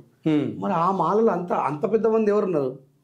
మిమ్మల్ని దేశాన్ని శాసించే మాలలు ఎవరున్నారు? రాజకీయాల్లో మంత్రులు కూడా మాలలై ఉన్నారు. ఒక్క మాదిగ సమాజానికి సంబంధించిన ఒక్క మంత్రి కూడా లేరు ఎలాంటి ఏ రాజకీయాల్లో కూడా, అంటే రాజకీయ పార్టీలో కూడా అని కూడా చెప్తున్నారు ఆయన. మీకు క్లియర్గా చెప్తా. 2014లో టీఆర్ఎస్ గవర్నమెంట్ ఎస్టాబ్లిష్ అయిన తర్వాత ఫస్ట్ ఉప ముఖ్యమంత్రి ఎవరు? 2014 తాటికొండ రాజయ్య. అవునా కదా? తాటికొండ రాజయ్య, డాక్టర్ రాజయ్య గారు ఏమిటైనా ఆయన మాదిగే. కడియం శ్రీహరి మాదిగే. ఉమ్మడి రాష్ట్రం ఉన్నప్పుడు దివంగత ముఖ్యమంత్రి వైఎస్ రాజశేఖర రెడ్డి గారు ఉన్నప్పుడు ఉప ముఖ్యమంత్రి ఎవరు? దామోదరం రాజనరసింహ. మీ మాదిగే కదా. కేవలం ఈరోజు ఒక బట్టి విక్రమార్క ఉన్నందుకు గాను, ఓకే, ఉప ముఖ్యమంత్రి ఒక్కట గాను ఒక మాలోడు ఉన్నందుకు గాను మీ ఓడున్నాడు అంటున్నావు. మరి అంతకుముందు 3 సార్లు పదవిని అనుభవించిన వాళ్ళు మీ వాళ్ళు. మేము అన్నాం ఎప్పుడన్నా? మేము ఏమనుకున్నామంటే ఆయన మాదిగైనా మా దళితుడు అనుకున్నాం. మేము దళితులుగా గౌరవించినాం వాళ్ళని. ఈరోజు ఈ డివైడ్ అండ్ రూల్స్ పాలసీ బ్రాహ్మణులది, మనువాదులది నువ్వు ఎస్టాబ్లిష్ చేస్తున్నావు. బట్టి విక్రమార్క వాళ్ళే, వివేక్ వెంకటస్వామి వాళ్ళే, వినోద్ వాళ్ళే, వంశీ వాళ్ళే, అలా డాడీ చనిపోయినటువంటి వ్యక్తి కాకా వెంకటస్వామి వాళ్ళే. నేను ఒక మాట అడుగుతానండి ఒక రిపోర్టర్గా మిమ్మల్ని. వివేక్ వెంకటస్వామి గారు పదవి కొనుకొచ్చుకున్నారా? ప్రజలు ఓట్లేస్తే గెలిచిండా? ప్రజలు ఓట్లేస్తే గెలిచి. ఆ ప్రజలలో మాలామాదిగలు ఇద్దరు ఉన్నారుగా. ఎస్సీ రిజర్వ్ కాన్స్టిట్యూన్సీ అంటే మాలామాదిగలు ఇద్దరు అత్యధికంగా ఓటర్లు ఉంటారు కదా. ఎస్సీ రిజర్వ్ ఇది. అవును, ఉన్నారు. ఇలా వాళ్ళ కొడుకు ఇదే ప్రజల యొక్క తిరస్కారాన్ని కూడా ఎదుర్కొన్నాడు. ఎవరు? వివేక్ వెంకటస్వామి గారు. ఓటమి గురి కాలేదా? వచ్చి ఇంటికి వచ్చి కూర్చున్నారుగా. ప్రజల తీర్పుని గౌరవించాల్సిందే. మరి మీ మాదిగ కులానికి చెందిన వ్యక్తికే వివేక్ వెంకటస్వామి గారికి అపోజిట్ గా మీరు టికెట్ ఇప్పించుకున్నారు. మరి ఎందుకు వెళ్ళి ఆయన? అక్కడున్న మాలమాదిగ ప్రజలు వివేక్ వెంకటస్వామి గారికి ఎందుకు ఓట్లేసారు? దాన్ని నువ్వు పదవులన్నీ వాళ్ళకే ఎట్లంటావు? వాళ్ళు ప్రజాక్షేత్రంలోకి వచ్చి పోరాడి గెలవకపోతే నువ్వు ఆ మాట అంటే అర్థం ఉంది. నిజంగానే డబ్బులు ఇచ్చి పదవులు కొనుక్కుంటున్నారు. సూపర్ మార్కెట్ దొరకటే కావు కదా. ప్రజల అధిష్టానం మేరకు ప్రజలు ఓట్లు వేయడాన్ని బట్టి మాత్రమే పదవులు వస్తాయి. వినోద్ గారికి పదవి వచ్చిందన్నా, వంశీకి పదవి వచ్చిందన్నా, వివేకన్నకి పదవి వచ్చిందన్నా, ఇలా మాదిగల్లో నీ జాతికి పదవి వచ్చిందన్నా, నా జాతికి పదవి వచ్చిందన్నా ప్రజలు ఆశీర్వదిస్తే వచ్చింది. సూపర్ మార్కెట్లోకి వెళ్ళి కొనుక్కుంటే వచ్చింది కాదు. ఇలాంటి మాటలు మాట్లాడుతూ రేంజర్ల రాజేష్కి కులపిచ్చి, అందుకే మాదిగలకు రేంజర్ల రాజేష్ సవాల్ విసురుతున్నాడు అని అంటున్నారు. ఏం సవాల్ విసిరినా? మీరు వర్గీకరణ ఎలా చేస్తారో చేయండి, నేను చూస్తాను. నేను 2 మాటలు చెప్పిన బ్రదర్. ఒకటి, రాజ్యాంగబద్ధమైనటువంటి వర్గీకరణ జరగట్లేదు. మేనత్ మెహర్బానీ చేసుకొని తీసుకొచ్చిన వర్గీకరణ జరిగినా అది నిలబడదు అని మాట్లాడిన నేనే ఒక అల్టిమేటం ఇస్తా ఉన్నా. యాజ్ ఎ కాన్స్టిట్యూషనల్ ఎక్స్ప్లెయినర్గా, రాజ్యాంగాన్ని వివరించే వ్యక్తిగా, ఈ ఒకసారి నిజంగానే బలవంతంగా రేవంత్ రెడ్డి గారు చేస్తే మళ్ళీ పోతుంది. 2000లో చంద్రబాబు నాయుడు గారు చేస్తే 4లో ఎట్లా పోయిందో అట్లా పోతుంది. అప్పుడు అర్థమవుతుంది కదా, నీ ప్రయత్నం ఒకసారి విఫలం కావచ్చు, ప్రతిసారి విఫలం అవుతుందంటే నీ ప్రయత్నమే తప్పని అర్థం. రైట్. ఈయనే చెప్తాడు, నాకు లాలూ ప్రసాద్ యాదవ్ గారు సంఘీభావం తెలిపారు, నాకు అఠావలే గారు సంఘీభావం తెలిపారు, పాశ్వాన్ గారు సంఘీభావం తెలిపారు, నాకు రాజశేఖర రెడ్డి గారు సంఘీభావం తెలిపారు, నాకు కేసీఆర్ గారు సంఘీభావం తెలిపారు, నాకు కిరణ్ కుమార్ రెడ్డి గారు సంఘీభావం. ఇంతమంది సంఘీభావం తెలిసినా నీ కాన్సెప్ట్ అక్కడ నిలబడతాడంటే అర్థమైంది. అంటే ఇక్కడ ఆయన ఒక మాట చెప్తున్నారు, ఎవరు 600 అయినా 106 అయినా వర్గీకరణ జరిగి తీరుతుంది. ఎవరైతే మాలల నుంచి ఎవరైతే వ్యతిరేకిస్తున్నారో వాళ్ళందరికీ కూడా ఒక వార్నింగ్గా ఆయన ప్రతి ఒక్క వీడియోలో, కొన్ని వీడియోస్లో చెప్పడం జరుగుతుంది. మందకృష్ణ మాదిగ గారు ఈసారి వర్గీకరణ జరిగిన తర్వాత మళ్ళీ పోదని చెప్పి హామీ ఇవ్వమని నేను సవాల్ విసిరాను. ఎందుకంటే నేను చిన్న పిల్లగాన్ని, ఆయనకు సవాల్ విసిరేంత లేదు నాకు. ఎందుకంటే చాలా అద్భుతమైనటువంటి ఈ మాట మాట్లాడితే మాలలో కూడా మండుతుంది. ఎందుకంటే ఒప్పుకోవాల్సిన విషయం, ఒక దేశ ప్రధానిని హైదరాబాద్ నడిబుడ్డు వరకు మన దళితుడు రప్పించగలిగిందంటే ఆయన ఉద్యమం బలమైంది. ఈ మాట మాట్లాడితే, నేను న్యాయబద్ధంగా మాట్లాడితే ఈ మధ్య నా మీద కొత్త ప్రచారం చేశారు, రేంజర్ల రాజేష్ బీజేపీ కమ్ముడు పోయినాడు, నన్నే బీజేపీ కమ్ముడు పోయినా ప్రచారం చేశారు. సో ప్రచారాలు ఎందుకు జరుగుతాయి అంటే పనిచేస్తున్న కాబట్టి జరుగుతాయి. ఇప్పుడు మాలలలో చాలా మంది కొత్త కొత్త దుకాణం పెట్టుకుని బతికే వాళ్ళు చాలా మంది ఉన్నారు మందకృష్ణ గారి పేరు మీద. ఈయన ఉద్యమమే రాజ్యాంగ విరుద్ధమైంది. ఓకే, నిజంగా ఎంఆర్పిఎస్ కంటే ముందు అది దండోరా ఉద్యమం, దాని తర్వాత ఎంఆర్పిఎస్గా రూపాంతరం చెందింది అది. ఓకే, మీరు ఎత్తుకున్న కాజ్ ఏదైతే ఉందో అది నిజంగా చట్టబద్ధమైంది, రాజ్యాంగబద్ధమైంది ఉంటే 30 సంవత్సరాలు పోరాటాలు చేయాల్సిన అవసరం లేదు. అంటే అన్న ఇక్కడ అద్దంకి దయాకర్ గారు కానివ్వండి, లేకపోతే గద్దర్ గారు కానివ్వండి, మాలలే కదా, వాళ్ళు కూడా మందకృష్ణ మాదిగ గారు చెప్పినటువంటి వాటిలో న్యాయం ఉంది, వర్గీకరణ జరగాల్సిందే అనేసి ఒకానొక దానిలో చెప్పడం జరిగింది. నేను ఎక్కడైనా వర్గీకరణ జరగదని చెప్పినా లేదు, రాజ్యాంగబద్ధమైన వర్గీకరణ జరగాలంట. అవును, మందకృష్ణ గారికి అద్దంకి దయాకర్ అన్న గద్దరన్ననే కాదు, నేను కూడా మద్దతు ఇస్తున్నాను. సూపర్. ఇప్పటికీ 26 ఇంటర్వ్యూలు, ప్రతి ఇంటర్వ్యూలో చెప్పిన రాజ్యాంగబద్ధమైన వర్గీకరణ జరగాల. నువ్వు బలవంత పెట్టి మోడీ గారు ఒత్తిడి మీద రేవంత్ రెడ్డి గారిని బలవంత పెట్టి నువ్వు వర్గీకరణ చేసినా మళ్ళీ విఫలమవుతావు. ఇదే జరుగుతుంది. మళ్ళీ చెప్తున్నా, కాన్స్టిట్యూషన్ సేవ్ ఇట్ సెల్ఫ్ అని చెప్పి రాజ్యాంగం తన చట్టాన్ని తానే రక్షించుకుంటది. మళ్ళీ మా మందకృష్ణ ఇదే చెప్తున్నా, ఇప్పుడు వర్గీకరణ జరుగుతుందని చెప్పి అంత బలంగా మాట్లాడుతున్న మందకృష్ణ ఈసారి వర్గీకరణ మళ్ళీ పోదు అని మాట్లాడమనండి. రాజ్యాంగం తన పని తాను చేసుకున్న తర్వాత అది మళ్ళీ మాలల మీద దోషెత్తారు. చూడండి, మళ్ళీ మాలలు ఓలగొట్టిరని చెప్పి. మాలలంత శక్తివంతమైన వాళ్ళు కాదండి, మాలలంత దుర్మార్గమైన వాళ్ళు కూడా కాదు. మాలలు చైతన్యవంతమైన వ్యక్తులు, మాలలు మానవతావాదులు. మాదిగలకు అన్యాయం జరిగితే ఇందాక మీరు క్వశ్చన్ అడిగిన రేంజర్ రాజేష్ కులపించని చెప్పి ఇంత సైద్ధాంతికపరమైనటువంటి చర్చ జరుగుతుండగా కూడా ఒక మాదిగ హెడ్ మాస్టర్ గారిని స్కూల్లోకి వెళ్ళి అయ్యప్ప స్వామికి కాలు తగిలిందని చెప్పి కాలు మొక్కిపిస్తే ఈ రేంజర్ల రాజేష్ గారు ఏ కులపిచ్చి అయితే రేంజర్ రాజేష్ ఉందని చెప్పి మాట్లాడుతున్నారో, ఈ రేంజర్ల రాజేష్ తప్ప మందకృష్ణ కానీ మందకృష్ణతో ఉన్నటువంటి వందలాది మంది కళాకారులు కానీ ఏ ఒక్కడైనా మాట్లాడండి అడగండి. నేను మాట్లాడిన రేవంత్ రెడ్డి గారి గవర్నమెంట్కి నేను హెచ్చరిక చేసిన, వినతి చేసిన. ఏం జరుగుతుంది సార్ మీ పరిపాలనలో?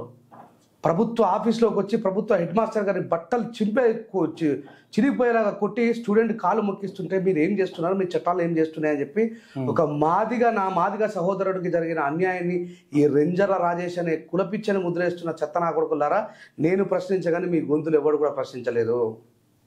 మందకృష్ణ ఖండించలే, కనీసం ప్రశ్నించలే. మందకృష్ణతో ఉన్నటువంటి ఏ ఒక్క కళాకారుడు కూడా ప్రశ్నించలే. వాళ్ళకంత టైం లేదు. వాళ్ళకు ముందు పోతులు వీళ్ళు చచ్చిపోని లేవన్నా కానీ. అంబేద్కరిస్టులు అంటే మీ దృష్టిలో ఎవరన్నా? అంబేద్కర్ గారి ఆలోచన విధానాన్ని ఫాలో అయ్యేవాళ్ళు. ఓకే, అయితే దాని ప్రకారం మందకృష్ణ మాదిగ గారు ఏం చెప్తున్నారంటే అసలైన అంబేద్కరిస్టులు మాదిగలే, మాలలు కాదు అనేసి ఆయన ఒక ఇది కూడా చేయడం జరిగింది. బాబాసాహెబ్ అంబేద్కర్ గారికి వ్యతిరేకంగా కాంగ్రెస్ గవర్నమెంట్ తయారు చేసుకున్నటువంటి ఒక బానిసను తీసుకొచ్చి రాష్ట్రాలలో ప్రచారం చేసినటువంటి మందకృష్ణ ఒక గొప్ప అంబేద్కరిస్టు, ఉస్మానియా యూనివర్సిటీకి ప్రిన్సిపాల్గా ఉన్నటువంటి వర్గ నిర్మూలన పోరాటాన్ని నేర్పుతున్నటువంటి ఒక కాసిం గారు, మాలలకి బాబాసాహెబ్ అంబేద్కర్ గారు, మాదిగలకు బాబు జగ్జీవన్ రావు అన్నటువంటి వ్యక్తులు వీళ్ళు అంబేద్కరిస్టులు. బాబాసాహెబ్ అంబేద్కర్ గారి పార్లమెంటు సాక్షిగా అంబేద్కర్ అంబేద్కర్ అంబేద్కర్ అంబేద్కర్ అనేది ఒక ఫ్యాషన్ అయిపోయిందని మాట్లాడితే నోరు తెలవలేని మీరు మనకు అన్నం పెట్టినటువంటి డాక్టర్ బాబాసాహెబ్ అంబేద్కర్ గారి కోసం కనీసం ఒక పల్లెత్తు మాట మాట్లాడి ఖండించలేని వీళ్ళు అంబేద్కరిస్టులా? పగోళ్ళందరూ చూసి పక్కన నవ్వుతారు. ఇక వాళ్ళకి వాళ్ళు డిసైడ్ చేసుకుంటే ఆ డిక్లరేషన్ ఎవరు ఇస్తారో నాకు తెలియదు. ఈ మధ్య హిందువుల సర్టిఫికెట్లో బీజేపీ ఇస్తున్నట్టు, ఇప్పుడు ఈ బీజేపీ ఎప్పుడు హిందువు లేకపోతే కాదంటే చెప్పింది. ఇక మరి ఎంఆర్ఓ ఆఫీస్లో ఎందుకు, ఆర్డీ ఆఫీస్లో ఎందుకు? రెండు కులాల మధ్య మంట పెట్టింది రేంజల్ రాజేష్ అనుకోవచ్చా, లేకపోతే మందకృష్ణ మాదిగ గారు అనుకోవచ్చు? రెంజల రాజేష్ బాబాసాహెబ్ అంబేద్కర్ గారు స్థాపించిన సమతా సైనిక్ దళ్ అనే మదర్ ఆర్గనైజేషన్కి ఒక ప్రధాన కార్యదర్శిగా, ఒక స్టేట్ ప్రెసిడెంట్గా పనిచేసి, 2 రాష్ట్రాలకు వైస్ ప్రెసిడెంట్గా పనిచేసి, 2 రాష్ట్రాలకు ప్రెసిడెంట్గా పనిచేసి, ఈరోజు దక్షిణ భారతదేశానికి అధ్యక్షుడిగా ఉన్నటువంటి నేను అసలు ఎవరికి తెలుసు నా కులం? నా ప్రీవియస్ వీడియోస్లో ఎక్కడైనా జై మాల అన్నది ఉంటే చూపించండి. ఓకే. అసలు ఈయన ఏమంటాడు, అసలు విడగొట్టింది నేను ఎందుకు, కలిసినది ఎక్కడ అంటాడు. కలిసి స్కూల్లో చదువుకున్నాం, కలిసి స్కాలర్షిప్లు తీసుకున్నాం, కలిసి వివక్ష అనుభవించడం, కలిసి పోరాటాలు చేసినాం. ఈయన ఏమంటాడు, అసలు కలిసే లేమని అంటాడు. ఇక అలాంటి నాకు ఏం సమాధానం చెప్పారు? 30 సంవత్సరాలు నీ పోరాటం ఏంది? మాదిగల రిజర్వేషన్ పోరాటం, ఎంఆర్పిఎస్ కదా, మాదిగ రిజర్వేషన్ పోరాట సమితి పెట్టి మాలలు మిగతా ఉపకులాల యొక్క శబ్దాన్ని లేకుండా ఒక ఆర్గనైజేషన్ని తయారు చేసినటువంటి వ్యక్తివి నువ్వు ఈరోజు రెంజల రాజేష్ అని అంటే దానికి నేనేం సమాధానం చెప్పాలి? నేను అసలు మాలోడినన్న సంగతి తెలియదు ఎవరికి. ఇంకా నేను ఎట్లా విడగొడతా వీళ్ళని? నేను విడగొట్టలేదు కదా, వాళ్ళు అట్లా అనుకుంటే నేను ఏం చేయలేదు. ఈ యొక్క వర్గీకరణ జరగడం వల్ల మాలలకి నష్టం ఉంటుందా, లేకపోతే మాదికలకి లాభం ఉంటుంది? మాదికలకి నష్టం ఉంటుందా, మాలలకి లాభం ఉంటుందా? ఇప్పుడు ఎవరికి లాభం, ఎవరికి నష్టం? మీరు ట్రాఫిక్ సిగ్నల్ ఉంది, సిగ్నల్లో ఎన్ని రకాల లైట్లు ఉంటాయి? 3 కదా. Yellow, red, green. ఎల్లో అంటే అలర్ట్ చేసేది, రెడ్ అంటే డేంజర్ సంకేతం, గ్రీన్ అంటే కంటిన్యూ కదా. ఈ సిగ్నల్ని మీరు ఫాలో కాకపోతే మీకు ఏం జరుగుతుంది? యాక్సిడెంట్. లేదు, రెండోది ఒకవేళ పోలీస్ ఆఫీసర్ చూస్తే ఫైన్లు కదా. ఇది చట్టం. ఈ సిగ్నల్ అనేది ఒక చట్టం. ఈ గల్లీలో ఉన్నటువంటి సిగ్నల్ని క్రాస్ అవ్వడమే ఒక పెద్ద తప్పు. నేను తీసుకుపోయి జ్యుడిషియర్ ముందర నిలబెడతారు, కోర్టులో నువ్వు ఫైన్ కట్టాల్సి వస్తుంది. అది కూడా ధిక్కరిస్తే జైలుకి పోవాల్సి వస్తుంది. అంతే. ఒక గల్లీలో ఉన్నటువంటి సిగ్నల్ని క్రాస్ చేయడమే అంత పెద్ద తప్పు అయితే నువ్వు రాజ్యాంగాన్ని క్రాస్ చేస్తున్నావు. ఏబిసిడి వర్గీకరణ అనేది పార్లమెంట్లో చట్టం చేసి చేయాల్సిందే తప్ప ఏ రాజకీయ నాయకుడు వస్తే ఆ రాజకీయ నాయకుడు ఇచ్చేది కాదు. ఇది పూర్తిగా రాజ్యాంగ ఉల్లంఘన. మళ్ళీ చెప్తున్నా, రాజ్యాంగ ఉల్లంఘన ఎన్నిసార్లు చేస్తే సిగ్నల్ ఎట్లయితే నువ్వు తప్పుడు క్రాస్ చేస్తే ఏ పనిష్మెంట్ అయితే అనుభవిస్తావు, యూ షుడ్. నీ లక్ష్యం నెరవేరదు, మళ్ళీ ఫెయిల్ అవుతుంది. అంటే అట్లా చూసుకుని మరి సుప్రీంకోర్టులో ఇందాక మీరు చెప్పినట్టు భయపెట్టు లేకపోతే బామాలో వాళ్ళు అందులోంచి కూడా అపీల్ చేసుకునే విధంగా, అంటే దాన్ని ఏదో ఒక విధంగా వర్కౌట్ చేసుకునే విధంగా ప్లాన్ చేస్తున్నారని మీరు అంటున్నారు. మరి సుప్రీంకోర్టులో, హైకోర్టులో వీళ్ళు కూడా బీజేపీకి భయపడాల్సిన అవసరం ఏముందని నా ఉద్దేశం. బీజేపీ అనే కాదు, ఏ ప్రభుత్వం కూడా రూలింగ్లో ఉన్నా వాళ్ళకి నచ్చిన వ్యక్తులే పెట్టుకుంటారు. ఓకే. కేవలం కావాలని బీజేపీని బ్లేమ్ చేయడం అని కాదు. ఓకే. మిగతా వాళ్ళకంటే బీజేపీ కొంచెం ఎక్కువ అవుతుంది. ఓకే. వాళ్ళ కాన్సెప్ట్ ఏంటంటే ఎర్రకోట మీద త్రివర్ణ పతాకం ఎగరవేయద్దు, కాషాయం జెండా ఎగరవేయద్దు. ఓకే. రాజ్యాంగాన్ని తీసేయాలి, మీరు అన్న మనోధర్మ శాస్త్రాన్ని తీసుకొచ్చి పెట్టాలి. Yes, that is the concept of BJP. Are you going to accept it? మీరు ఒప్పుకుంటారా? త్రివర్ణ పతాకాన్ని తొలగించి కాషాయం జెండా పెట్టాలనేది మీరు ఒప్పుకుంటారా? లేదు. ఎంతమంది వీరుల త్యాగంతో త్రివర్ణ పతాకం వచ్చింది? కరెక్ట్. ఈ భారతదేశము విభిన్న మతాల సమిలీకృతం. అవును. అవసరం లేదు, వాడు ఏకంగా త్రివర్ణ పతాకమే వద్దన్నారు. ఎంతమంది చెప్పలేరు అట్లా. వందే మాత్రం అనకపోతే చంపేస్తాం, వందే మాత్రం పాడమంటే ఎంతమంది మీలాంటి రిపోర్టర్లు అడిగితే ఒకటి వందే మాత్రం అని కూడా వందే మాత్రం అని వాషింగ్టన్ మనం రూలింగ్ చేస్తూ ఉంటే మేధావులంతా మౌనంగా ఉన్నారు. మీరు అడిగిన క్వశ్చన్లో మాలల జనాభా ఎంత ఉంటే అంతే జనాభా ప్రకారం ఉండాలి, మాదిగల జనాభా ఉంటే ఎంత అంతే ప్రకారం ఉండాలి. ఎవరికి అన్యాయం జరగదు, ఎవరికి న్యాయం జరగదు. ఈ విషయాన్ని పక్కన పెడితే ఏది జరిగినా కాన్స్టిట్యూషనల్గా జరగాలని చెప్తున్నా. సిగ్నల్ని క్రాస్ చేయడం ఎంత పెద్ద తప్పు, దానికి కోట్లాది రెట్లు విలువ కలిగినటువంటి రాజ్యాంగాన్ని క్రాస్ చేయడం కూడా అంతే తప్పు. నేను రాజ్యాంగబద్ధంగా పోదామంటున్నా, గ్రీన్ లైట్ పడ్డ తర్వాత పోదామంటున్నా, దానికి ఒక వే ఆఫ్ స్టైల్ ఉందని చెప్తున్నా, దానికి ఒక చట్టం ఎట్లా చేయాలో ఉన్నదని చెప్తున్నా. ఎస్ ఓకే, నరేంద్ర మోడీ గారు మిమ్మల్ని ఇష్టపడ్డారు, ఆయనకు నచ్చిన ప్రభుత్వంలోనైనా పార్లమెంట్లో బిల్లు పెట్టి ఇవ్వమంటున్నా, చేసుకోమంటున్నా. అది శాత కాకపోతే, అది వీలు కాకపోతే దేశంలో మాదిగలే అయినటువంటి ఉత్తరప్రదేశ్ మాదిగలు, బీహార్ మాదిగలు, మధ్యప్రదేశ్ మాదిగలు దాన్ని వ్యతిరేకిస్తారు. కాబట్టి మనం మాదిగలం ఇద్దరం కలిసి ఈ రాష్ట్రంలో ఎప్పుడో ఇచ్చినటువంటి రిజర్వేషన్ మా తాతల టైంలో, మా తాతలకు, మా తండ్రులకు మేము, మా పిల్లలు పుట్టారు కాబట్టి మన జనాభా దామాష ప్రకారం తమిళనాడులో జరిగినట్టు, పంజాబ్లో జరిగినట్టు పెంచి పంచుకుందాం. ఎస్, నెక్స్ట్ ఆప్షన్ అదొకటే ఉంది. అంటే పెంచి పంచుకున్నామని మీరు అంటున్నారు, కానీ అసలు వాళ్ళకి రిజర్వేషన్లే అందట్లేదని వాళ్ళు అంటున్నారు. అంటే రిజర్వేషన్లే అందకపోతే, రిజర్వేషన్లు అనేవి ఎట్లా ఉంటాయంటే నాకు అర్థం కాదు. ఇప్పుడు మీకు ఒక టీచర్ ఉద్యోగం కావాలంటే బీఈడీ పాస్ కావాలి మీరు. అవును. ఇప్పుడు ఏబిసిడి వర్గీకరణ జరిగిన తర్వాత మీకు అంటే మీ జాబ్కి ఎలిజిబిలిటీ కావాల్సినటువంటి స్టడీ లేకుండా మీకు ఇస్తారా? ఎవరుగా? అందుకే చదువుకోమని చెప్పేది.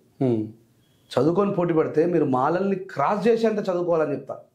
అక్కడ ప్రతిభ ఉన్నవాడికి వస్తుంది తప్ప రిజర్వేషన్ పై. ఇప్పుడు మాదిగలు అనే వాళ్ళకి చదువు అనేది చాలా వరకు తక్కువ ఉంది, మాలలు బాగా చదువుకుంటున్నారు. ఇప్పుడు చూడండి, బాబాసాహెబ్ అంబేద్కర్ గారు చదువుకోండి, కుల వృత్తులు వదిలేయండి అన్నాడు. అవును. మాలల కుల వృత్తులు ఏంటో మీరు చెప్పగలుగుతారా? చెప్పలేదు. కానీ మాదిగల కుల వృత్తి ఏందనగానే ఫస్ట్ గుర్తొచ్చేది చెప్పులు, తర్వాత డప్పు. అంటే ఇంకా వాళ్ళు కుల వృత్తిలో ఉన్నారనే కాదు. అవును. ఈరోజు మా అన్నయ్య 1,00,000 మందితో ఏం చేయిస్తున్నాడు? ఏం చేయించబోతున్నాడు ఈ రాష్ట్రంలో? ఒక ర్యాలీ ఒకటి పెడుతున్నారు, తొందర డప్పు కొడుతున్నారు. అంటే ఇంకా ఎక్కడ తీసుకుపోతున్నాడు మా సమాజాన్ని? వెనక్కా ముందుకా? వెనక్కే. ప్రవీణ్ కుమార్ గారు డప్పులు కొట్టడం మానేసి డాలర్లు సంపాదించుకున్నాడు. విశారదన్ మహారాజు గారు చెప్పులు కుట్టడం మానేసి చట్టాలు చేసి అసెంబ్లీకి రా అన్నాడు. ఈయనేం చేస్తున్నాడు? ఇంకా కొడతానే ఉన్నారు. మళ్ళీ సిటీ నడిబొడ్డున బాబాసాహెబ్ అంబేద్కర్ గారి ప్రపంచంలోనే ఎక్కడ లేనంత గొప్ప విగ్రహాన్ని పెట్టినటువంటి కేసీఆర్ గారు పెట్టినటువంటి విగ్రహం దగ్గరికి పోయి, ఏ బాబాసాహెబ్ అయితే గుడ్డకోసి కట్టుకున్నటువంటి మన జాతరను సూట్ వేసుకోరు బిడ్డ అని చెప్పిండో, ఒక మోడర్నైజేషన్ చేసిపోయిండో, ఆ మోడర్నైజేషన్ చేసినటువంటి మహనీయుడు ముందర మళ్ళా అయ్యా మేము 3,000 సంవత్సరాలు వెనక్కి పోయి చచ్చన్నకని కొడుతున్నామని చెప్పి చూపిస్తున్నాం. ఎటు తీసుకుపోతున్నాం నీ సమాజాన్ని? కొట్టడమే కదా, చెప్పులు కూడా కుట్టినట్టు చూపిస్తున్నారు అక్కడ. ఇప్పుడు అది మాదిగ సమాజానికి చెందిన కళ, నేను కాదన్నాను. కానీ నిజంగానే చెప్పు కుట్టింది ఈ దేశంలో మాదిగలు అయితే పారాగన్ చెప్పుల దుకాణాలు ఎవరి చేతిలో ఉన్నాయి? బాటా చెప్పుల దుకాణాలు ఎవరి చేతిలో ఉన్నాయి? మన చేతిలో ఉన్నాయా? మన జాతి చేతిలో ఉన్నాయా? మన జాతి వాళ్ళు ఇంకా కార్మికులాగా కర్మాగారాల్లో పనిచేస్తున్నారు కదా. వాళ్ళని నువ్వు చదువుకోమని చెప్పి, అభివృద్ధి చెందమని చెప్పి బాబాసాహెబ్ అంబేద్కర్ వేసుకున్నావు, సూట్ వేసుకోమని చెప్పాలా? నువ్వు వాళ్ళని వెనక్కి తీసుకుపోతున్నావు. అది ప్రజలే గమనిస్తారు. రేంజర్ల రాజేష్ అనే వ్యక్తి మావోయిస్టా, సపోర్టరా, అంబేద్కరిస్టా, మాదిగల హక్కుల కోసం పోరాడుతున్నారు. రేంజర్ల రాజేష్ అనే వ్యక్తి భారత రాజ్యాంగ సంరక్షకుడు. రేంజర్ల రాజేష్ అనే వ్యక్తి క్లియర్గా భారత రాజ్యాంగ సంరక్షకుడు. రాజ్యాంగంలో ఎవరైతే ఉన్నారో వాళ్ళందరి రక్షణ కోసం పోరాటం చేస్తారు. ఇక్కడ కేవలం మాల సమాజాన్ని మిగతా సమాజం ముందర శత్రువుగా చిత్రీకరించే ప్రయత్నం చేస్తున్నావు కాబట్టి మాట్లాడుతున్నది మందకృష్ణ అయినప్పటికీ ఆయనతో మాట్లాడిస్తున్న వాళ్ళు మనువాదులు కాబట్టి నా సమాజంని మెల్లిమెల్లిగా మనువాదం ట్రాన్స్ఫార్మ్ అయి మందకృష్ణ అన్న రూపంలో మాలల్ని టార్గెట్ చేస్తున్నది కాబట్టి ఆ మనువాదం మాట్లాడుతున్న మాటలకి ప్రొటెక్టర్ గార్డుగా, రాజ్యాంగ సంరక్షకుడిగా నేను మాలల వైపు నిలబడ్డా. కానీ నేను ఒక్క మాట మాదిగల్ని దూషించుంటుంటే చెప్పండి? లేదు, ఎక్కడా లేదు. నేను మందకృష్ణ మాదిగ గారిని పక్కా బీజేపీ ఏజెంట్ అని అన్నా, ఇప్పుడు కూడా అంటున్నా. బీజేపీని గెలిపించింది ఎవరండి? కర్ణాటక ఓట్లు వేయించింది ఎవరు? మందకృష్ణ మాదిగన్న. తెలంగాణలో బీజేపీకి ఓట్లు వేయించింది ఎవరు? మందకృష్ణ మాదిగన్న. ఆంధ్రప్రదేశ్లో బీజేపీకి ఓట్లు వేయించింది ఎవరు? మందకృష్ణ మాదిగన్న. బీజేపీకి ఓట్లు వేయించడానికి ఊరూరా తిరిగి నువ్వు బీజేపీకి ఓట్లు వేయవు అనే అన్న వ్యక్తిని మీరేమంటారు? బీజేపీ నాయకుడు, లేదా బీజేపీ ఏజెంటు, లేకపోతే ఇంకా కిందికి దిగజానికి చాలా రకాలుగా అంటారు. మరి నేను అన్నా అంటే తప్పు ఉందా? Is done a practically. ఆయన చేసి చూపించింది కదా కర్ణాటక ఎలక్షన్లలో, తెలంగాణ ఎలక్షన్లలో, ఆంధ్ర ఎలక్షన్లలో. ఓకే. సో మా మందకృష్ణ కాదు మాట్లాడుతుంది, బీజేపీ మాట్లాడేస్తుంది ఆయన పేరుతో. అందుకే మాల సమాజం వైపు రాజ్యాంగ సంరక్షణ కూడా అది నా బాధ్యత కాబట్టి. లేదు కాదు కూడదు రాజ్యాంగం కోసం మేము కూడా సిద్ధంగా ఉన్నామని చెప్పి ప్రొఫెసర్ గాలి వినోద్ కుమార్ గారు మాదిగ కుటుంబంలో ఒకటి ఎట్లాగైతే బయటకు వచ్చిండో అట్లా మాదిగ సమాజం వస్తే ఆ మాదిగ ప్లాట్ఫామ్ మీదకి కూడా రెంజల్ రాజేష్కి ఇదే మాట మాట్లాడతారు నిరభ్యంతరం. కానీ మాదిగ సమాజం బయటకు వచ్చి రాజ్యాంగ సంరక్షణ కోసం నిలబడడం లేదు. వచ్చే ఎలక్షన్స్లో పోటీ చేసే ఆలోచన ఉందా? నేను కంపల్సరీ పోటీ చేస్తా. ఎందుకు పోటీ చేస్తా? నా జాతి వైపు నిలబడి మాట్లాడిన ఒక నాయకుడు లేడు. అది మాల జాతోడు కూడా. మీరు సరే ప్రస్తుతం ఉన్నటువంటి వ్యక్తులలో వివేకానంద వీళ్ళందరూ బయటకు వచ్చిన ఓడిపోయినటువంటి బాలక సుమన్ గారు కావచ్చు, గాదర్ కిషోర్ అన్న కావచ్చు, కొప్పుల ఈశ్వర్ అన్న కావచ్చు, మా షిండే గారు కావచ్చు, అక్కడ చిన్నయ్య కావచ్చు, బెల్లంపల్లి, వీళ్ళంతా మాలోళ్ళే. ఎవ్వరు మాట్లాడలేరు. మరి మాలలు వీళ్ళకి ఎట్లా ఓట్లేస్తారు? నేను ఖచ్చితంగా పోతా. ఏ రిజర్వ్ కాన్స్టిట్యున్సీ ఎంచుకుంటానో కానీ ఎంచుకుంటా. ఖచ్చితంగా పోతా. నేను ఓడిపోతా. నాకు గెలవాలని నాకు అసలు నేను గెలిచినా గెలవకపోయినా రాజ్యాంగ సంరక్షకుడిగా ఈ ప్రజాక్షేత్రంలో ఉండి పోరాటం చేస్తా. కానీ నా జాతిని ఒంటరిని చేసి మిగతా వాళ్ళందరి చేత కృష్ణన్న దూషింపజేసినప్పుడు గుంటనక్కలాగా కాసుకొని చూసినటువంటి వీళ్ళున్నారా దొంగలు, వీళ్ళని మాత్రం గెలవని. ఖచ్చితంగా వాళ్ళకి వ్యతిరేకంగా నిలబడి ఆ సమాజాన్ని చెప్తా. ఈ కొడుకు మాట్లాడింది ఆ రోజు మన మాల జాతిని మొత్తం ద్రోహం చేసి చూపించినాడు, వీడికి ఎట్లా ఓట్లేస్తారని చెప్పేసి నేను నిలదీస్తా. ఇంటర్వ్యూలో చెప్పారు మీరు 5 లక్షల మందితో నేను ఒక సభ పెట్టబోతున్నాను అని. నేను 20 లక్షల మందితో ఆదిలాబాద్లో చేయబోతున్నాం. 2 లక్షల మందితో బైన్సాలో చేయబోతున్నాం. ఓకే. 5 లక్షల మంది మాదిగ కాన్స్టిట్యున్సీ అనేటువంటి మాట నేను మాట్లాడలేదు. అసలు మాదిగ కాన్స్టిట్యున్సీ అని ఏడుంటుంది, మాల కాన్స్టిట్యున్సీ అని ఏడుంటుంది? ఓకే. అది ఎస్సీ రిజర్వ్డ్ కాన్స్టిట్యున్సీ. కానీ బైన్సా సభ చేస్తున్నాం.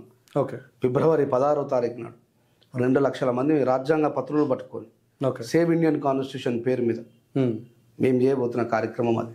మీ దృష్టిలో వివక్షత అంటే ఏంటన్న అసలు? మ్యాక్సిమం రకరకాల వివక్షత అంటే నార్మల్గా ఇప్పుడు జాబ్ విషయంలో కానివ్వండి, లేకపోతే ఇప్పుడు జరుగుతున్న కులాల మతాల అండ్ మను ధర్మం కానివ్వండి, సనాతన ధర్మం కానివ్వండి, వీటన్నిటిలో పోల్చుకుంటే సనాతన సంరక్షకులు అని పిలువబడుతున్న పార్టీ ఏది? బీజేపీ కదా. మేమే ఈ ఇన్ని సంవత్సరాల పరిపాలన చేసిన కాంగ్రెస్ కంటే మేమే అద్భుతమైన పరిపాలన చేస్తున్నామని చెప్పన్నారు. వాళ్ళ స్లోగన్ ఏంది? హిందూ ధర్మం ఖత్రామే. రైట్. హిందూ ధర్మం ప్రమాదంలో ఉందని అన్నారు. భారతదేశానికి స్వతంత్రం ఎప్పుడు వచ్చిందని? 1947 కదా. అప్పటి నుంచి దేశాన్ని పరిపాలిస్తుంది ఎవరు? కాంగ్రెస్. హిందువులే కదా. హిందువులే. మరి హిందూ మతం ఎట్లా ప్రమాదంలో ఉంటుంది? హిందువులే పరిపాలిస్తుండే. ఎక్కడైనా ఒక ముస్లిం ప్రధానమంత్రి అయిందా? ఎక్కడైనా ఒక సిక్కు ప్రధానమంత్రి అయిందా? ఎక్కడైనా ఒక క్రైస్తవ ప్రధానమంత్రి అయిందా? ఈ స్లోగన్ ఏమనాలి? ఇందిరాగాంధీ ముస్లిం అనేసి చెప్తున్నారు. ఆవిడ ఒక ముస్లిమే కదా ప్రధానమంత్రిగా, ఒక పేరు మాత్రం మార్చారు. నిరూపించమని కాన్స్టిట్యూషనల్గా. అంటే ఇప్పుడు ఆవిడ పెళ్లి చేసుకున్న ఆయన పేరు ఒక ముస్లిం అనేసి చెప్పడం జరుగుతుంది. దాని గురించి మీరు సో బీజేపీలో ఎంతమంది ముస్లింలను పెళ్లి చేసుకోలేరు? ఓకే. బీజేపీ నాయకులు ఎంతమంది వాళ్ళ కూతురని ముస్లింలకు ఇవ్వలేరు? ఇప్పుడు ఆ లిస్టు తీయాలా? ఆ లిస్టు తీస్తే ఇప్పుడు వీళ్ళు నన్ను టార్గెట్ చేస్తారా? వద్దులే. అరే నేను ఏమంటున్నా, ఇప్పుడు ఎవరికి ఇష్టమైన వాళ్ళని పెళ్లి చేసుకునే స్వేచ్ఛ ఉందండి. అంటే మీరు అన్నారు కదన్నా ఇప్పటి వరకు పరిపాలించేది ఓన్లీ హిందువులే అని చెప్పారు మీరు. వాళ్ళని కాంగ్రెస్ ఇప్పుడు ఇందిరాగాంధీ ఎవరైతే పేరు ఒకటి మార్చారు అనేది చిన్నది మార్చి అట్లా చేశారు అని. So what? రాజకీయ లబ్ధి కోసం అలా చేశారు అని. ఆమె ఎవరు? ఆమె హిందువా కదా? ముస్లిం భర్తను పెళ్లి చేసుకున్నంత మాత్రం ఆమె ముస్లిం ఎట్లయితుంది? నీకు ఆమె ఎక్కడన్నా నేను ఇస్లాం స్వీకరించిన ఇక నా కొడుకులకు నా బిడ్డలకు వేరే పేరు పెట్టను అని చెప్పి అనలేదే. Rajiv Gandhi, what is the name of Rajiv? Rajiv అనే పేరు హిందూదా ముస్లిందా? హిందువే. ఆయన కడుపులో పుట్టినటువంటి రాహుల్ది హిందువే. మరి వీళ్ళంతా మధ్యలో వచ్చినటువంటి అప్రచారకులు, ఆ అప్రచారకులు చేసి దాన్ని మనం ఎట్లా నమ్ముదామండి నాకు అర్థం కాదు. అందుకే బీజేపీ అనేది మనుషులను చాలా ఈజీగా ట్రాప్ చేసేది. నాకు ప్రత్యేకమైన కోపమే లేదు బీజేపీ మీద. కాకపోతే వాళ్ళు తీసుకునే నిర్ణయాలు ఏవైతే ఉన్నాయో రాజ్యాంగానికి అనుగుణంగా ఉండకుండా రాజ్యాంగ విరుద్ధంగా ఉంటాయి కాబట్టి ప్రశ్నిస్తా. రైట్. అంతే తప్ప ప్రత్యేకంగా నాకెందుకు కోపం ఉంటుంది? కేసీఆర్ గారి తర్వాత నేను చెప్పే సెకండ్ పేరు రఘునందన్ రావు అని. ఆయన కూడా బీజేపీ అనేగా. అవును. మనిషి యొక్క వ్యక్తిత్వం గొప్పదై ఉండాలి అన్న. ఇప్పుడు December 6న అంబేద్కర్ గారు చనిపోవడం జరిగింది. దాన్ని కూడా మీరు అదొక కుట్ర అని చెప్పేసి మీరు ఒక ఇంటర్వ్యూలో చెప్పడం జరిగింది. ఆయనకు హెవీ డోస్ ఇన్సులిన్ ఇవ్వడం వల్ల, ఆయన బౌద్ధ మతాన్ని స్వీకరించడం వల్ల ఇన్ని సంవత్సరాలుగా బతికిన బాబాసాహెబ్ అంబేద్కర్ గారు అక్టోబర్లో బౌద్ధ మతాన్ని స్వీకరించి డిసెంబర్లో ఎట్లా చచ్చిపోతారు అనేటువంటి వదంతులు ఉన్నాయి. దాంట్లో భాగంగా నేను మాట్లాడినా. అంటే మీరు ప్రూఫ్స్ అనేది చూపించే ఆధారాలు చెప్పడం జరిగింది కదా. ఆధారాలు అనేది ఏం లేదు. బట్ కాకపోతే ఆ సబితా కబీర్ అనేటువంటి ఎవరైతే ఉన్నారో తాను కేవలం ఇన్సూరెన్స్ ఇవ్వడం కోసమే అంబేద్కర్ గారిని పెళ్లి చేసుకున్నా, ఆయనకు సేవ చేయడం ఒక మహద్భాగ్యం అని చెప్పి మాట్లాడినటువంటి వ్యక్తి నేనే కదా. చాలా మంది మరాఠీలో అంటే అలా చూసుకుంటే అంబేద్కర్ గారే ఆవిడని ఇష్టపడి పెళ్లి చేసుకున్నారు అనేసి చెప్పు తీసుకొని కొడతా ఎవడా రమ్మని చెప్పండి నా ముంగడికి.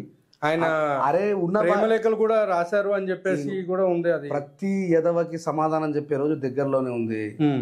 ఆయన ప్రేమలేఖలు రాసిన చూసిండా ఎవడా అమరాప్రసాద్ గడేనా? చిన్న మెతుకులన్నీ క్రిస్టియన్ మెతుకులు.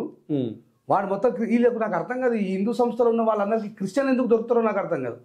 ఆడెవడో అవలాగాడు ఉన్నాడు, వాడిని క్రిస్టియన్ తీసుకొని వచ్చి వాడు అరే అమ్మ హిందువులలో ఎవడు దిక్కేలేడా?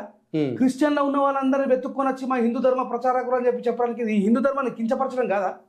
వాడు పుట్టిన నుంచి మొన్నటిదాకా క్రిస్టియన్ అనే ఉన్నాడు, వాడిని తీసుకుని అమరప్రసాద్ గారు ఎవడండి నాకు అర్థం కాదు.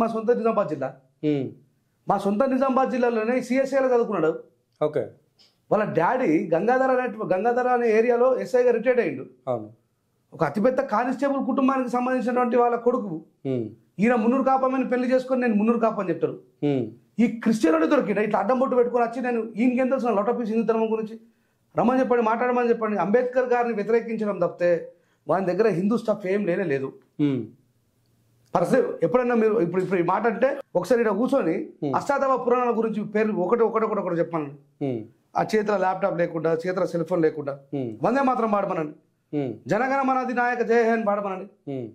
అరే నీ ఎవరెవరు క్రిస్టియన్ వాళ్ళని తీసుకొని వచ్చి వీళ్ళు హిందూ ధర్మ ప్రచారకులు ఒవ్వా అంటే హిందువులలో ఎవడు లేడు, హిందూ ధర్మాన్ని బలంగా ముందుకు తీసుకుపోయేవాడు లేడన్నట్టుగా అంబేద్కర్ గారు ప్రేమలేఖలు రాసినట్టు. అంబేద్కర్ గారు ప్రేమలేఖలు అంటే మీరు అంబేద్కర్ గారిని హీరో చేయడానికి వేరే వాళ్ళని జీరో చేస్తున్నారు అనేది కూడా ఒక ఇది. 70 సంవత్సరాల కాంగ్రెస్ గవర్నమెంట్ చరిత్రలో కనబడని తప్పులు ఈరోజు బీజేపీ వాళ్ళ ఆధ్వర్యంలో బయట ప్రచారం చేస్తున్నారంటే ఒకటే చెప్తా, గుర్తుపెట్టుకోండి. BJP nothing but Congress. నా దృష్టిలో బీజేపీ కాంగ్రెసే. కాంగ్రెస్ లో ఉన్న సీనియర్ నేతలందరూ బీజేపీలోకి వచ్చిండ్రు. మా దృష్టిలో కాంగ్రెస్ బీజేపీ రెండు వేరు కాదు, కొంచెం మంచిదా కనబడుతుంది అంతే. ఎందుకంటే బీజేపీని విమర్శించడం కూడా కావాలి కాబట్టి. అందుకే కేంద్రంలో బీసీ నాయకులని, బీసీ పార్టీలని, ఎస్సీల పార్టీని తొక్కిపడేసి వీళ్ళిద్దరే ఉంటారు ఎప్పుడు చూడండి సైమల్టేనియస్గా. ఈ విషయం ఈ దేశంలో ఉన్నటువంటి బీసీలకు, మైనార్టీలకు, ఎస్సీలకు అర్థమైన రోజు రాజేష్ గారు దేనికోసం బాధపడుతుండో అర్థమవుతుంది. ఓకే. ఇక్కడ రెండు సైమల్టేనియస్గా ఓ 10 సంవత్సరాలు నేను చెడ్డోడుగా కనబడతా, ఇంకో 10 సంవత్సరాలు నువ్వు చెడ్డోడుగా కనబడు. ఇప్పుడు మన్మోహన్ సింగ్ గారి గవర్నమెంట్లో జరిగిన దౌర్భాగ్యమైన అన్యాయాన్ని మొత్తం ప్రశ్నించింది ఎవరు? బీజేపీ. అప్పుడు మనకు ఎవరు మంచిగా కనిపించారు? బీజేపీ. ఇటు ఓట్లేసి గెలిపించినాం. ఇప్పుడు ఎవరు చెడ్డ కనబడుతున్నారు? బీజేపీ. ఇప్పుడు మంచిగా ఎవరు కనబడుతున్నారు? కాంగ్రెస్. అయిపోయాయి. భారతదేశ జీవిత చరిత్ర మొత్తం కూడా ఇవి రెండు చుట్టూ తిరుగుతుంది. ఈ మధ్యలో వచ్చినటువంటి లాలూ ప్రసాద్ యాదవ్ కావచ్చు, నితీష్ గడ్కరీ కావచ్చు, ఇలాంటి గొప్ప గొప్పలంతా కూడా చూసే వాళ్ళ దేశం కోసం, ఈ దేశ ప్రజల కోసం, ఈ దేశంలో ఉన్నటువంటి 90% ప్రజల కోసం పోరాడిన నాయకులంతా కూడా జీరో చేస్తారు వీళ్ళు. ఈ విషయాన్ని నా బీసీలు, ఎస్సీలు, ఎస్టీలు, మైనార్టీలు అర్థం చేసుకున్న రోజు ఈ దేశంలో ఉన్నటువంటి రాజనీతి కుతంత్రం ఏందో అర్థమవుతుంది. ఆ విషయం అర్థమవుతలేదే. అర్థం కాకనే ఈ రెండింటి మధ్యలో బలవుతూ ఉన్నారు వాళ్ళు. అంటే ఇక్కడ ఏంటంటేనా, అంబేద్కర్ అనే పర్సన్, ఆయన బాబాసాహెబ్ అంబేద్కర్ అని మీరు ఎట్లా చెప్తున్నారో, ఆయన రాజ్యాంగాన్ని రాసింది కూడా చాలా తక్కువ. అంబేద్కర్ ఒక్కడే రాయలేదని కూడా వాళ్ళందరూ కాదు, ఒక్కడే. Is mister Hamara Prasad, Christian హమారా ప్రసాద్. ఆ క్రిస్టియన్ హమారా ప్రసాద్కి మా మిత్రుడైనటువంటి బత్తుల నరేష్ గారు ఆల్రెడీ క్రాంతి ఛానల్లో ఛాలెంజ్ చేసిండు. బాబాసాహెబ్ అంబేద్కర్ గారు రాసిండ్రు, 3 చట్టసభలలో ఏం మాట్లాడిండ్రు, పార్లమెంటరీలో ఏం మాట్లాడిండ్రు, రాజ్యాంగ కమిటీలో ఏం మాట్లాడిండ్రు, ఆయన మొత్తం రికార్డుతో సహా తీసుకొని వస్తే నేను వీటి మీద ప్రిపేర్ అయ్యి రాలేను. కేసీఆర్ అన్న కదా, ప్రిపేర్ రాకపోతే పీకాలు వచ్చినామని 2 నిమిషాలలో పోయినాడు వెళ్ళి. ఇప్పటిదాకా రాలేదు. మళ్ళీ మా మిత్రుడు రెడీ ఉన్నాడు. నేను కూడా ఐరా మీడియా ఆధ్వర్యంలో ఛాలెంజ్ విసురుతా ఉన్నా. బత్తుల నరేష్ గారు సిద్ధంగా ఉన్నారు. బాబాసాహెబ్ అంబేద్కర్ గారు రాసిండ్రు అనేటువంటి విషయాన్ని ఆయన రమ్మని చెప్పు. ప్రిపేర్ అయ్యేస్తున్నాడు, ఇప్పటిదాకా ప్రిపేర్ అయ్యి రాలే. అయితే ఇంకొక విషయం అన్న, ఇప్పుడు మీరు ఇందాక నర్స్ అని చెప్పారు, ఆవిడ ఎంబీబీఎస్ డాక్టర్ అంట కదన్నా. ఆవిడ ఎంబీబీఎస్ డాక్టర్ ప్లస్ అదిగాక ఏంటంటే ఆవిడ కొన్ని అనారోగ్య సమస్యలు ఉండడం వల్ల ఎంఎస్ చేయకుండా ఆవిడ ఆపేయడం జరిగింది అని చెప్పడం జరిగింది. వాట్సాప్ యూనివర్సిటీ నుంచి వచ్చింది మీకు ఆ ఇన్ఫర్మేషన్. వాట్సాప్ యూనివర్సిటీ నుంచి వచ్చింది మీకు ఆ information.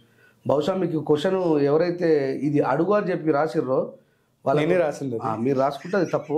It is not a correct. Babasaheb Ambedkar గారు భారతదేశంలో ఉన్న స్త్రీలందరూ చదువుకోవాలని, వ్యాపారాలు చేయాలని, విద్యావేత్తలు కావాలని, ఆయనకున్నటువంటి మొట్టమొదటి న్యాయశాఖ మంత్రి పదవిని కూడా రాజీనామా చేసిన త్యాగశీలి తనకు సేవ చేయడానికి వచ్చిన ఒక సేవకురాన్ని చదువుకోకుండా అడ్డుపడ్డాడంటే నమ్మడానికి నేను పిచ్చోని కానీ. ఆయన అడ్డుపడలేదు, ఆవిడకి ఆరోగ్యం బాగోక ఆపేసిందనే చెప్తున్నాను. దాని వెనకాల చాలా కథనాలు ఉన్నాయి. ఓకే, ఒకటి కాదు రెండు కాదు.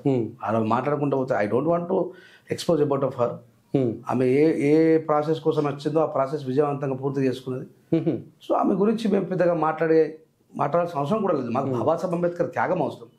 బాబాసాహెబ్ అంబేద్కర్ ఈ భారతదేశానికి ఏం చేసినా అవసరం.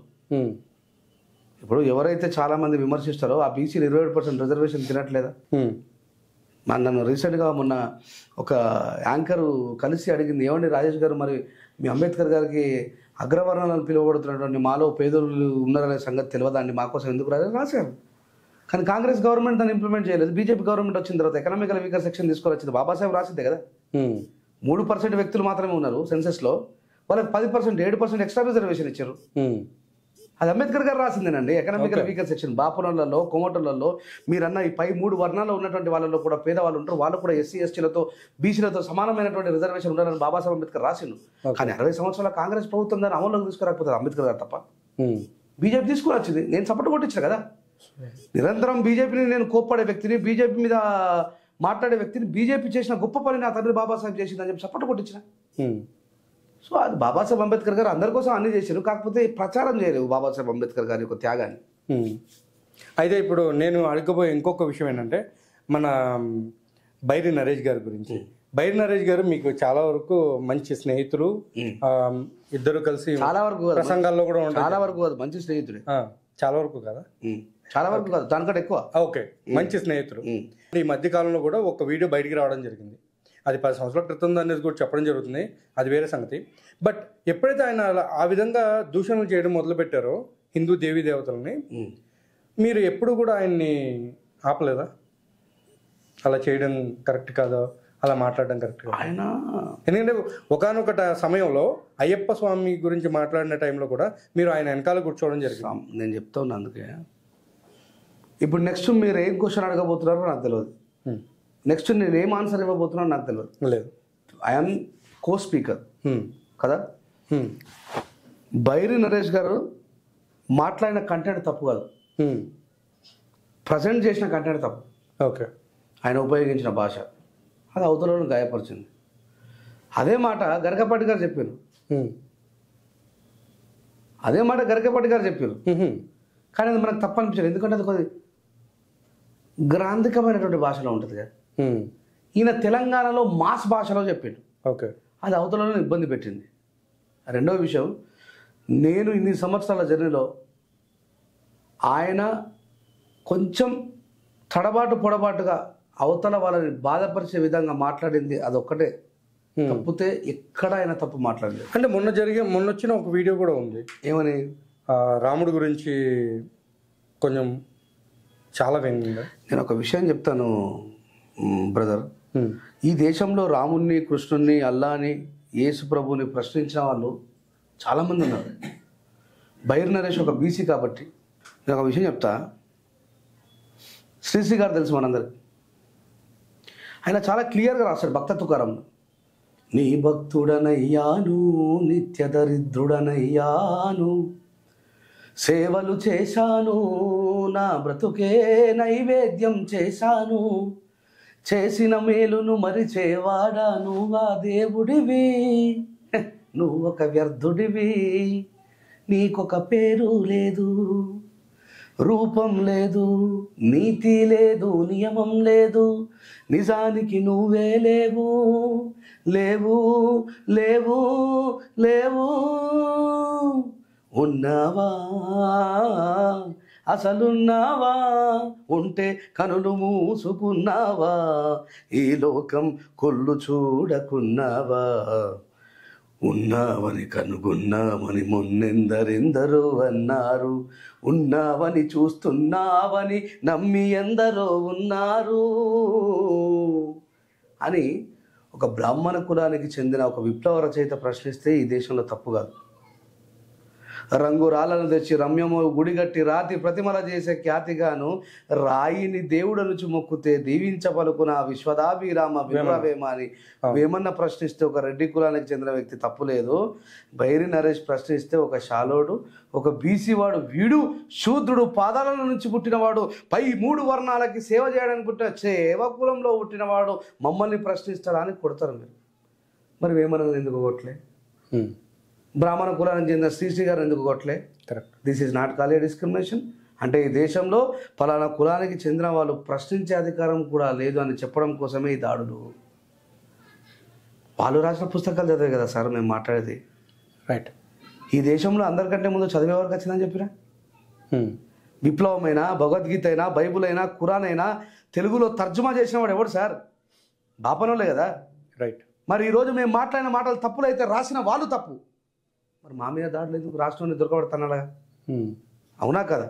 ఆ పుస్తకాలు మార్కెట్లో అవైలబుల్ లేకపోతే, ఆ పుస్తకాలు మార్కెట్లో దొరకకపోతే నేను చదివి అట్లా తయారయ్యేవాడినా, ప్రశ్నించేవాడినా? నన్ను ప్రశ్నించేవాడిగా తయారు చేసిన వాడెవడు? నా పైన దాడి చేయిస్తున్న వాడెవడు?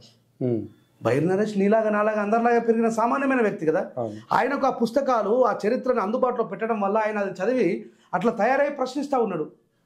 యజనం యాజనం బ్రాహ్మణ నామ కల్పయాత్, అధ్యానం అధ్యాపకం బ్రాహ్మణ నామ కల్పయాత్ అని రాసుకున్నాడు. ఈ దేశంలో అందరికంటే ముందు చదవచ్చిన వాడు రాసిన పుస్తకాలు చదివే సార్ మేము ఇట్లా తయారైంది. మా మీద కాదు, రాసిన వాడిని దాడి చేయమని చెప్తున్నా. బాబాసాహెబ్ అంబేద్కర్ కూడా రాముడు గురించి బుక్కులు కూడా రాశారంట. రాముడు కృష్ణుడు రహస్యాలు. రమ్మన్ ఈ దమ్మున మొగడెవడ నచ్చి బాబాసాహెబ్ అంబేద్కర్ రాముడు కృష్ణుడు రహస్య పుస్తకం చెప్పి నడి రోడ్డు మీద తగలబెట్టమని, అప్పుడు చట్టం చూసుకుంటుంది. బాబాసాహెబ్ అంబేద్కర్ గారు చాలా క్లియర్గా రాస్తారు. ఆయన సొంతంగా రాయలే. ఈ చదువు రాని బాడకావులు, సగం చదువుకున్నటువంటి ఔలగాళ్ళు అంబేద్కర్ని విమర్శిస్తున్నారు కదా. అంబేద్కర్ గారు వాల్మీకి రామాయణాన్ని క్షుణ్ణంగా చదివిండు. అక్కడ బాబాసాహెబ్ అంబేద్కర్ ఒక క్వశ్చన్ రాస్తూ దాని కింద ఏ ఖండం నుంచి, ఏ శ్లుప్తం నుంచి తీసుకున్నాడో రాసిండు. చేయమని భారత ప్రభుత్వమే కదండి బాబాసాహెబ్ అంబేద్కర్ రాసిన పుస్తకాన్ని ప్రచురం చేసింది. రైట్. అది చదివితే దాంట్లో ఏముందో తెలుస్తుంది. రాముడు కృష్ణుడు రహస్యాలు చదివితే తెలుస్తుంది. ఆ రోజు పబ్లిష్ అయినాడు ఇలాంటి అమరా ప్రసాదులు పుట్టలేరా? ఈయననే పెద్ద మేధావి ఇప్పుడే పుట్టి ప్రశ్నిస్తున్నాడా? ఈ 60 సంవత్సరాల మేధావులు పుట్టలేరా? పుట్టిన మేధావులందరూ కూడా ఈ అమరా ప్రసాద్ కంటే అవలగల. అట్లా మాట్లాడుకుంటూ పోతే మేము కూడా రూట్గా ప్రవర్తించడం మాకు పెద్ద సమస్య కాదు. తుపాకులు పట్టుకొని నక్సలైట్ల మీద తుపాకులు వేల్చిన కడుపులో పుట్టిన వాళ్ళం మేము. కాకపోతే బాబాసాహెబ్ అంబేద్కర్ పెన్ను పట్టుకొని ప్రశ్నించుకున్నాడు కాబట్టి ఊకున్నాం. ఎవడు మాలామాదిగల కంటే ఎక్కువ సైద్ధాంతికమైనటువంటి పోరాటం కానీ, మాలామాదిగల కంటే ఎక్కువ సాయుధ పోరాటం చేసిన ఎవడో చూపించండి. అడవిలో అన్నలై ప్రాణాలు ఇచ్చిన వాళ్ళు మా వాళ్ళు, వాళ్ళకి పుట్టిన వాళ్ళమే మేము. కానీ బాబాసాహెబ్ చెప్పిండు కాబట్టి చట్టాన్ని గౌరవించి బిడ్డ, నేను రాసిన చట్టం రా, చట్ట ప్రకారం పోరాటం చేయమన్నాడు కాబట్టి చట్ట ప్రకారం పోరాటం చేస్తున్నాం. మేము దాడిలోకి దిగలేదే. అంబేద్కర్ పోయి మందిర్ల మీద దాడి చేసిన సంఘటన చూసారు ఎప్పుడైనా మీరు? లేదు. అంబేద్కర్ గారి పేరు చెప్పుకొని ఇంకో మిగతా వాళ్ళని కొట్టంగా చూసారు ఎప్పుడైనా? నెవర్. మేము ఎప్పుడు కూడా చట్టానికి అప్పచెప్తాం, పోలీసులకు అప్పచెప్తాం, పోలీసుల మీద ధర్నా చేస్తాం. సార్ వాళ్ళని అరెస్ట్ చేయండి సార్, చట్టాన్ని రక్షించండి సార్ అని చెప్పి మేము పోలీసుని ఒత్తిడి చేసామే తప్ప వాళ్ళ ఇళ్ళ మీదకి వెళ్ళి ఇప్పుడు దాడి చేయలే. మేము సహారాన్ని కోల్పోలే. ఏదైతే ఇప్పుడు సిచ్యువేషన్ వర్గీకరణ గురించి ఉందన్నా, ఫైనల్గా మీరు చెప్పాలనుకునేది ఏమన్నా ఉందంటే చెప్పండి. మాదిగా నా సమాజమా కాస్త ఓపిక పట్టండి. భారత రాజ్యాంగం ఎవరికి కూడా అన్యాయం జరిగితే చూస్తూ ఊరుకోదు. ఒకవేళ గౌరవ ముఖ్యమంత్రి రేవంత్ రెడ్డి గారు బలవంతంగా చేసినా అది మళ్ళీ పోతుంది. ఆ రోజు నేను మళ్ళీ మాట్లాడతా. లేదు కృష్ణన్న పోదు అని హామీ ఇవ్వనండి. పోయిన తర్వాత కృష్ణన్న దగ్గరికి పోయి మాట్లాడదాం. దయచేసి పౌరుష పదజాలను ఉపయోగించుకొని ఒక సంఘం ఇంకొక సంఘం మీద ద్వేషాన్ని పెంచుకునేటట్టుగా ప్రవర్తించకండి. మాలలు సహనంతో ఉండండి, మాదిగలు సహనంతో ఉండండి.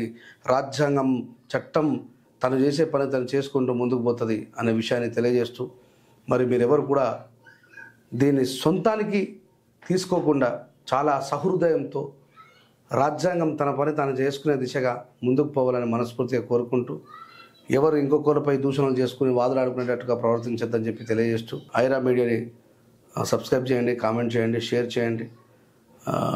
నా విషయం ఏదైతే ఉందో ఇందాక నాగేంద్ర మాట్లాడుతూ మరి రకరకాల నా మీద కూడా దుష్ప్రచారాలు జరుగుతూ ఉన్నాయి, బయట రకరకాల స్క్రోలింగ్లు జరుగుతూ ఉన్నాయి.